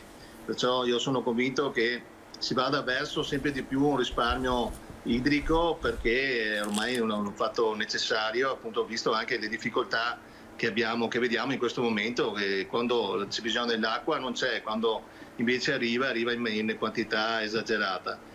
E perciò le aziende di conseguenza devono fare tutto e di più per essere pronte ad fronteggiare situazioni al limite. Certo, io davvero vi ringrazio per essere stati con noi e per averci aiutato a fare un po' un punto su questa problematica della siccità, ma non solo, no? Perché abbiamo visto che sono poi due facce della stessa medaglia, da un lato la siccità, dall'altro poi le piogge torrenziali collegate ai mutamenti climatici e a come quindi necessariamente si debba farne fronte. Grazie quindi a Giorgio Polegato, presidente di Coldiretti Treviso, e grazie a Amedeo Gerolimetto, presidente del consorzio di bonifica Piave. Una buona giornata e un buon lavoro. Grazie. Grazie. Lavoro a tutti voi. Un saluto. Allora, ora dovremo avere in collegamento il nostro prossimo ospite, il professor Eugenio Baraldi, direttore della terapia intensiva neonatale dell'azienda ospedaliera di Padova. Ecco, lo vedo. Buongiorno professore, grazie per essere con noi anche quest'oggi. Buongiorno a voi. Un saluto. Allora, con lei volevamo fare il punto su una tematica che è tornata di grande attualità anche quest'anno purtroppo ed è collegata allo smog e alle patologie respiratorie. In questi ultimi 2 o 3 giorni la qualità dell'aria del nostro territorio è fortunatamente migliorata, ma abbiamo avuto settimane di allerta rossa per le PM10, le PM2,5 con anche un forte dibattito in molti territori, per esempio sull'opportunità di far fare ai bambini le ricreazioni scolastiche all'aperto, farli giocare nei parchi. Questo proprio per le problematiche di salute legate appunto allo smog. Lei su questo tema è un esperto, no? Vuole un po' spiegarci che cosa può portare, soprattutto nei più piccoli, quali sono le malattie respiratorie che possono mettere a rischio la salute dei nostri bambini legate proprio allo smog e all'inquinamento? Beh, guardi, l'inquinamento, ogni anno ci troviamo in questa situazione purtroppo. Stiamo facendo del male alla terra e stiamo facendo del male a noi stessi. Le stime dicono che ogni anno muoiono prematuramente 9 milioni di persone a causa dell'inquinamento. Questo quindi è un problema globale che riguarda, come vi dicevo, tutta la terra. ma non ci rendiamo conto che non facendo prevenzione poi facciamo male anche a noi stessi. L'inquinamento è ormai dimostrato che causa malattie cardiovascolari, tumori, malattie respiratorie croniche e anche disturbi del neurosviluppo. Sicuramente i bambini possono essere più a rischio per vari motivi, diciamo, fisiologici. Quali sono i motivi? Lei ha citato il particolato, le polveri sottili. Le polveri sottili galleggiano soprattutto nella parte bassa dell'aria, circa 1 metro da terra. I bambini chiaramente sono più piccoli e si respirano molto più particolato rispetto a un adulto di 1,80 m. I bambini hanno delle vie aeree più piccole, quindi queste particelle entrano nei bronchi e fanno fatica ad uscire. I bambini corrono spesso, i bambini iperventilano, i bambini respirano con la bocca aperta. Tutti i motivi per cui effettivamente possono essere più a rischio. Le mamme in gravidanza sono a rischio perché anche al feto arrivano le sostanze legate all'inquinamento, quindi i gas, perché non ci sono solo le particelle, oppure le particelle che lei ha citato, il PM10 e il 2,5. Sappiamo che l'inquinamento rallenta lo sviluppo del polmone, quindi i bambini in utero che sono stati esposti all'inquinamento avranno un sistema respiratorio non completamente sviluppato. Lei prima accennava al problema di chiudere dentro i bambini. Credo che l'unica cosa che non dobbiamo fare è chiudere dentro i bambini. Non ha alcun senso. Chi ha mai detto che dentro in casa o dentro le scuole non ci sia l'inquinamento che c'è fuori? Dirò che addirittura all'interno ci può essere più inquinamento che fuori, perché si aggiunge l'inquinamento esterno più l'inquinamento interno, per dirvi quello legato alle cucine a gas che producono delle sostanze che possono essere irritanti. Allora, già un problema generale dei giovani oggi è che stanno chiusi in casa di fronte alla televisione, al computer, ai videogiochi. Se in più diciamo ai ragazzi o ai bambini state in casa, che cosa facciamo? Non facciamo altro che favorire la sedentarietà, che è un problema enorme. La sedentarietà predispone al sovrappeso, predispone all'obesità, predispone a problemi emotivi molto importanti, quindi per carità non chiudiamo in casa i bambini per l'inquinamento. Vi sono dei consigli molto utili per chi ad esempio corre. L'ora ideale per correre sono le prime ore del mattino, quando l'inquinamento è ancora sicuramente basso. Per i bambini piccoli i consigli che possiamo dare alle mamme è di usare dei passeggini alti, proprio per il motivo che vi dicevo prima. Queste particelle galleggiano soprattutto nella parte bassa dell'atmosfera, a 1 metro circa, quindi usare o il marsupio o dei passeggini alti. Questa è un po' la visione attuale per quanto riguarda l'inquinamento. Ecco professore, per quanto riguarda le malattie, immagino appunto da quanto ci accennava prima che siano coinvolti più organi del nostro corpo, no? Dall'apparato cardiovascolare all'apparato respiratorio, i polmoni, ma ci sono delle problematiche nell'immediato e delle problematiche anche nel lungo termine, penso, no? Sì, ci sono i cosiddetti danni immediati. Che cosa vuol dire? Che se un bambino, ma anche un adulto, è affetto da asma bronchiale durante i periodi di inquinamento, è molto più facile che abbia delle riacutizzazioni, cioè un peggioramento della sintomatologia. Purtroppo sappiamo che quando c'è inquinamento anche i virus diventano più dannosi. I banali virus del raffreddore oppure della bronchiolite, l'epidemia che abbiamo avuto qualche mese fa. Perché? Perché quando c'è inquinamento, sia dentro che fuori, i bronchi sono infiammati, quindi i virus attecchiscono molto più facilmente sulle mucose respiratorie e causano problemi respiratori, quindi infezioni più gravi rispetto a periodi in cui non vi è inquinamento.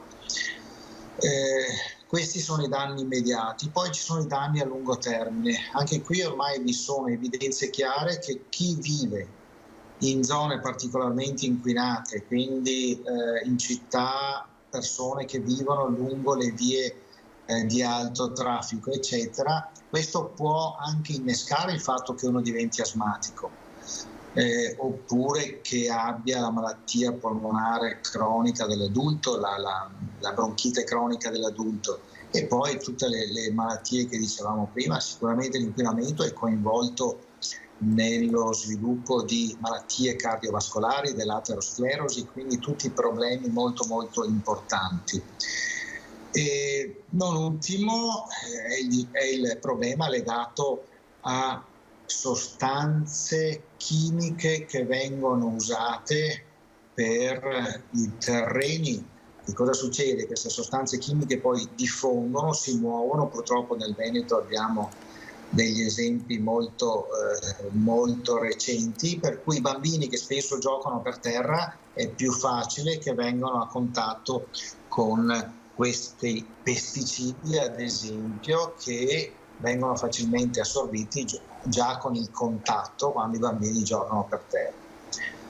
Però la cosa importante che voglio dirvi è quella di prima: non chiudiamo in casa i bambini per questo motivo.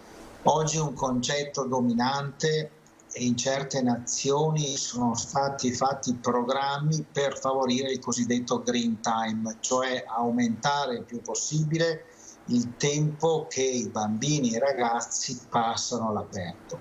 Chiaramente non dobbiamo stare all'aperto in fianco a strade ad alta percorrenza, ma abbiamo anche qui da noi zone dove il traffico è contenuto. Quindi io credo che per quanto riguarda i bambini dobbiamo, anche noi in Italia, come fanno in Canada, come fanno in Australia, creare programmi per aumentare il tempo che i bambini vivono nel verde.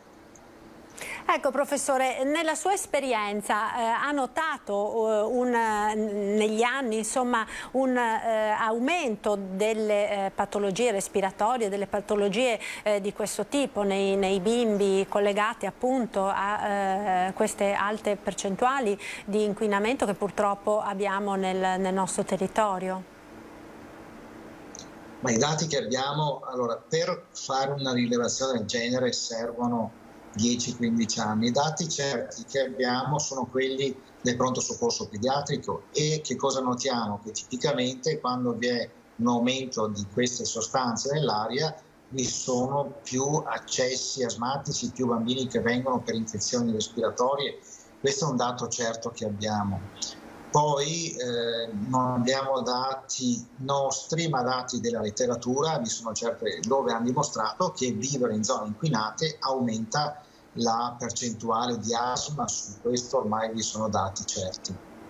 Ecco professore, l'anno scorso si è molto parlato anche di un legame tra il Covid e l'inquinamento, nel senso che in aree maggiormente inquinate il virus sembrava avesse colpito maggiormente. È stata poi confermata questa cosa oppure no?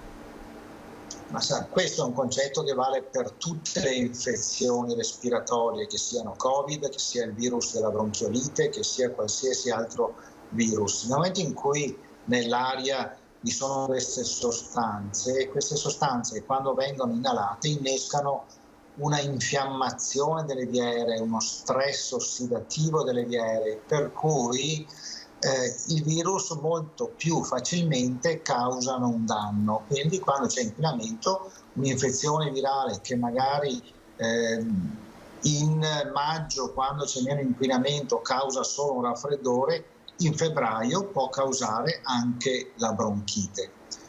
Come fare a difenderci da questa infiammazione, dallo stress ossidativo che queste sostanze causano all'interno delle nostre vie aeree? Vi sono anche dei consigli molto semplici per dirvi: le sostanze ricche di antiossidanti sono gli agrumi, quindi incentivare nell'alimentazione dei bambini ma anche negli adulti l'uso di agrumi può ridurre lo stress ossidativo delle vie aeree che queste sostanze causano. Ecco, quindi insomma anche con l'alimentazione si può fare qualcosa per aiutarci a superare questi momenti dell'anno nei quali appunto c'è una maggiore concentrazione di sostanze inquinanti. Un'ultima domanda velocissima, perché poi professore so che deve andare. L'utilizzo della mascherina. Ora all'aperto, proprio da oggi, non c'è più l'obbligo di indossarla, ma ad esempio proprio in relazione a quanto si diceva prima, per magari i più giovani, per i ragazzi che giocano all'aperto, per i bambini che giocano all'aperto, può essere d'aiuto utilizzarla o è meglio comunque toglierla? Mi riferisco soprattutto a quelle giornate nelle quali ci sono concentrazioni particolarmente elevate, come la settimana passata, per esempio, nella quale c'era l'allerta rossa, no, per lo smog. Allora, per una banale mascherina, banale per modo di dire ovviamente, una mascherina chirurgica protegge pochissimo dall'inalazione dei gas, può così contenere un po' l'inalazione delle particelle, ma solo mascherine specifiche che aderiscono perfettamente al naso e alla bocca possono ridurre l'inalazione delle polveri sottili. Chiaramente invece per l'inalazione dei gas tossici come il biossido di azoto le mascherine servono molto a poco. Quindi è difficile dire ai ragazzi andate a fare la partita di calcio con sulla mascherina. Certo, quindi poco si può fare in questo senso. Professore, io la ringrazio davvero, grazie mille, buon lavoro al professore Eugenio Baraldi, direttore della terapia intensiva neonatale dell'azienda ospedaliera di Padova. Buon lavoro, professore. Grazie a voi. Grazie, un saluto. Noi ora tra poco dovremmo anche ricollegarci con il collega Lucio Zanato, ma nel frattempo volevo farvi sentire, proprio visto che abbiamo parlato di mascherine e da oggi appunto l'abbiamo detto in apertura non è più obbligatorio indossarle all'aperto salvo in presenza di assembramenti come quelli che si possono verificare in vie particolarmente affollate piuttosto che in occasione dei mercati. Sentiamo le parole del sindaco di Treviso Mario Conte proprio su questo tema che come dire, invita comunque alla prudenza. Sentiamo. Senza mascherina all'aperto, ma l'appello che faccio è di tenere la mascherina in tasca come farò io, perché laddove si dovessero creare delle situazioni di assembramento l'utilizzo della mascherina è sempre consigliato, anzi è addirittura previsto. Quindi mascherina non addosso all'aria aperta, ma mascherina ben indossata nelle situazioni anche all'aperto di assembramento. Siamo ufficialmente entrati nella fase della convivenza con il virus, non sottovalutiamolo perché abbiamo fatto dei sacrifici enormi per arrivare a questo punto e sarebbe un peccato vanificare il tutto semplicemente perché non vogliamo indossare la mascherina in alcune singole situazioni che possono comunque contribuire alla ricrescita del contagio. Siamo fiduciosi, finalmente possiamo dire che vediamo la luce in fondo al tunnel. Ecco, queste allora le parole del sindaco di Treviso in questa giornata appunto che vede venire meno l'obbligo di utilizzo delle mascherine all'aperto, ma vediamo ora anche un altro intervento, ne accennavamo nel corso del telegiornale, relativo alle offese nei confronti di Federica Pellegrini, offese che sono apparse a Jesolo sul cartello del lungomare delle stelle che è appunto a lei dedicato alla grande campionessa di nuoto. Vediamo quindi il video che è stato postato da Federica Pellegrini su questo. Sull'arroganza e la mitomania non ho niente da dire perché magari sai a qualcuno può sembrare così, anche se insomma le persone che mi conoscono bene sanno che non sono proprio così. Su quella troia avrei qualcosa da dire. A parte il fatto, tutto lo sbattimento per riprodurre il cartello dello stesso colore fatto uguale, e quindi insomma secondo me bisognerebbe cominciare anche un po' a capire nelle varie tipografie chi può aver stampato una cosa del genere. Non lo so, non ho molto da dire, nel senso che a me non sposta più di tanto, perché è una presa di posizione abbastanza invidiosa e rancorosa. Quindi appunto mi faccio due grosse risate e mi dispiace, perché comunque qualcuno si è presa addirittura la briga di stamparmelo in faccia, che sono una zoccola, però va bene così, nel senso non mi interessa più di tanto. Spero comunque vivamente che ci sia qualche telecamera che abbia ripreso questo fatto, ma solo per vederlo in faccia, per vederla in faccia, e chiedergli come mai, se per caso l'ha fatto perché mi conosce così bene da potermi dare della troia. Non lo so, spero che comunque li becchino, perché secondo me quando succedono queste cose la punizione esemplare è sempre la cosa che fa pensare alla gente: la prossima volta vieni direttamente da me a dirmele in faccia le cose, perché tranquillo, anche se sono donna posso controbattere. Ecco, queste le parole di Federica Pellegrini. Ecco, vedo ora che si è nuovamente collegato Lucio Zanato, questa volta da Treviso, per continuare a parlare di temi legati all'agricoltura, perché c'è un'altra emergenza che sta coinvolgendo soprattutto gli allevatori in questo periodo. No, Lucio, nuovamente buongiorno a te. Buongiorno Marta. Allora io inizierei, visto che sono in compagnia del senatore Vallardi, che ricordiamo è il presidente della Commissione Senato per quanto riguarda l'agricoltura. Buongiorno senatore. C'è una novità importante rispetto alla puntata che abbiamo fatto di agricoltura, legata al tema dell'abbassamento del terreno in Polesine determinato dall'utilizzo del metano, un'idea che il ministro Cingolani vorrebbe riprendere e che viene vista con terrore da queste popolazioni. Qual è la novità? La novità è che giovedì la Commissione Agricoltura si sposterà proprio sul delta del Po, in quelle terre, non tanto per capire ma proprio per far vedere a chi non conosce, perché noi veneti conosciamo quella triste vicenda, ma chiaramente la Commissione Agricoltura è formata da senatori di tutta Italia, proprio per far vedere e toccare con mano questa triste vicenda che ha segnato la storia di quelle popolazioni, ma che non vogliamo assolutamente si possa ripetere. L'approvvigionamento del gas in questo paese è sicuramente un problema, ma lo dovremmo trovare da qualche altra parte. Quei territori hanno già dato e quindi come Commissione Agricoltura, che di competenza ci siamo assolutamente, non tanto per l'estrazione del metano, ma perché la subsidenza abbassa il livello dei terreni, con l'invasione da parte dell'acqua del mare di tanti terreni agricoli, e soprattutto per la risalita del cuneo salino, che è un grossissimo problema legato anche al deflusso minimo ecologico. Quindi tutti i temi che ci toccano da vicino,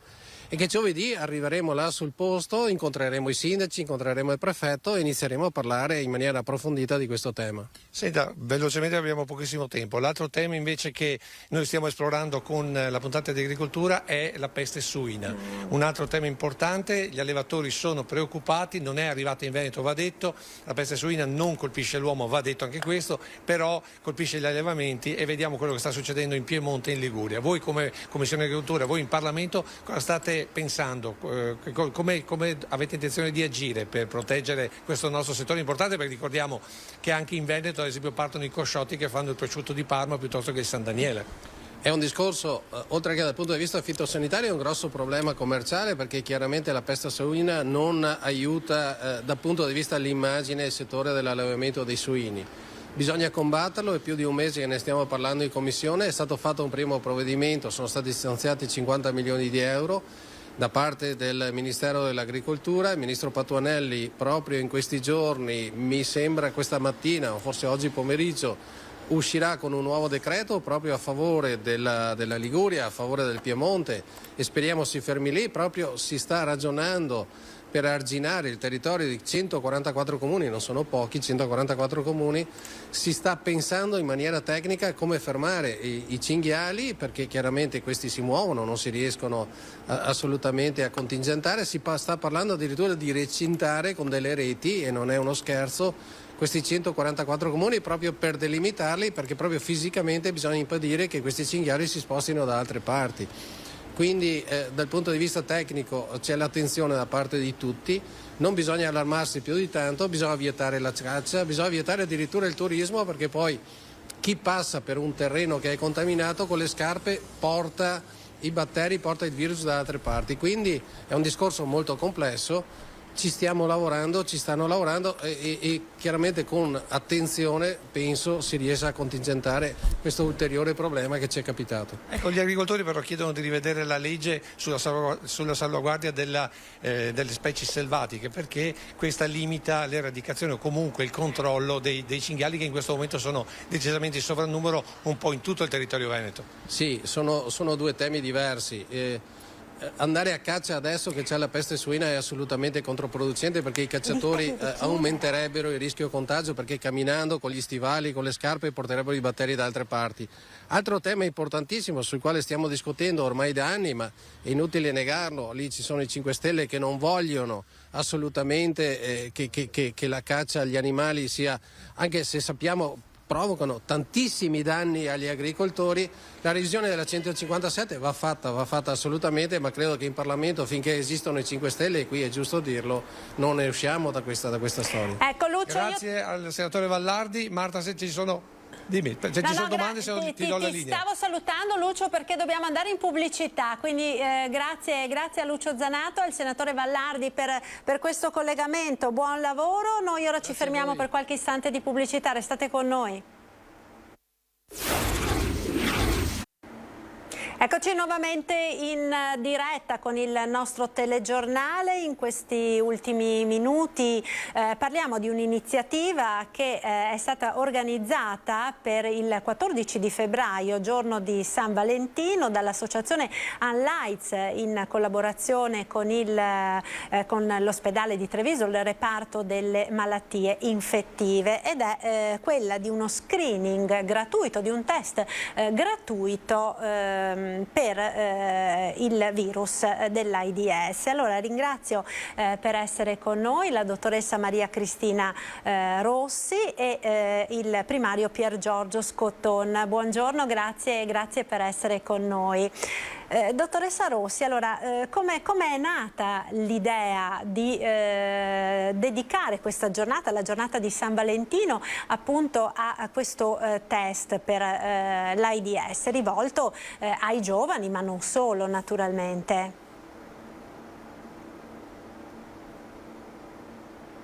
Non la sentiamo, dottoressa? Forse c'è qualche problema con il microfono? È stato disattivato l'audio?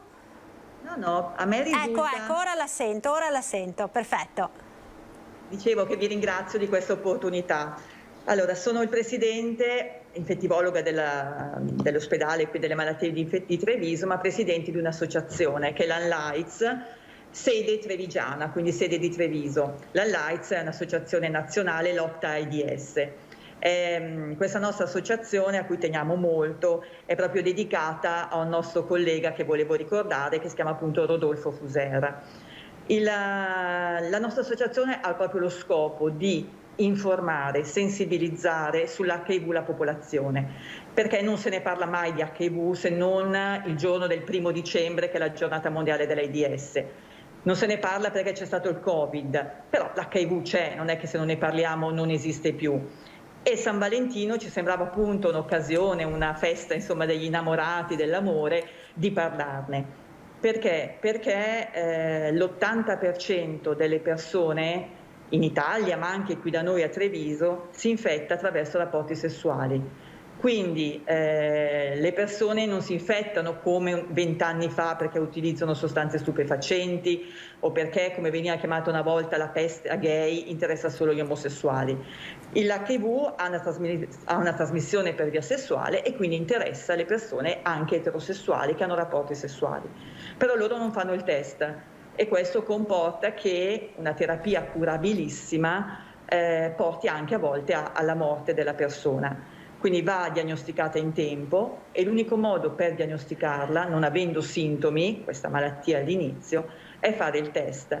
Ecco perché noi proponiamo, sia per informare la popolazione, ma anche per invitare la popolazione, anche se sono persone che pensano di non aver avuto rapporti a rischio, di non aver fatto uso di sostanze stupefacenti, di venire a fare il test per l'HIV, e lo offriamo gratuitamente, appunto, un test non ematico, per cui non è un prelievo di sangue, è un test salivare che è rapido, la risposta è in 15 minuti c'è. Ci siamo noi infettivologi che facciamo anche counseling, e quindi insomma è un modo per parlarne, per dire che l'HIV esiste e per dire che c'è una terapia per l'HIV se presa in tempo. Ecco perché, dottor Scotton, chiedo a lei, no? È importante individuare il prima possibile la persona contagiata, in primo luogo per evitare naturalmente che possa diffondere il contagio ad altre persone, ma anche e soprattutto perché si può curare ora l'AIDS, no? In passato si pensava e si guardava con terrore a questa malattia, ora invece una persona pur contagiata da questo virus può avere una vita sostanzialmente quasi normale, no? Se diagnosticata in tempo la malattia e se curata per tempo. Esatto, l'ideale è intercettare il paziente il prima possibile, quando sta bene, anche perché quando sta bene, devo dire, nella fase in cui è anche, tra virgolette, più pericoloso in quanto può trasmettere l'infezione ad altri, e comunque con le terapie attuali la malattia diventa una malattia cronica, un po' come il diabete, la pressione, uno che cura anche l'ipertensione, e riesce a congelare la malattia sine die, quindi anche per tantissimo tempo, se non per sempre. L'importante è che abbia una aderenza alla terapia che deve essere ottimale. Se uno prende bene i farmaci e la terapia è ben bilanciata, perché adesso ci sono vari farmaci che si gestiscono soprattutto sulla tossicità a lungo termine, il paziente fa una vita non praticamente, proprio normale come tutti gli altri.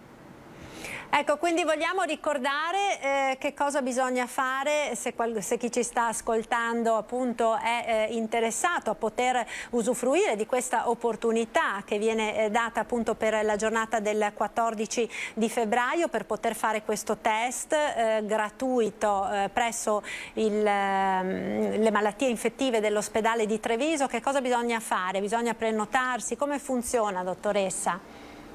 L'ingresso è libero, non c'è prenotazione, c'è un orario dalle 16 alle 19 dove abbiamo il reparto di malattie infettive, quindi è segnalato, c'è un ingresso in via Scarpa, si presenta.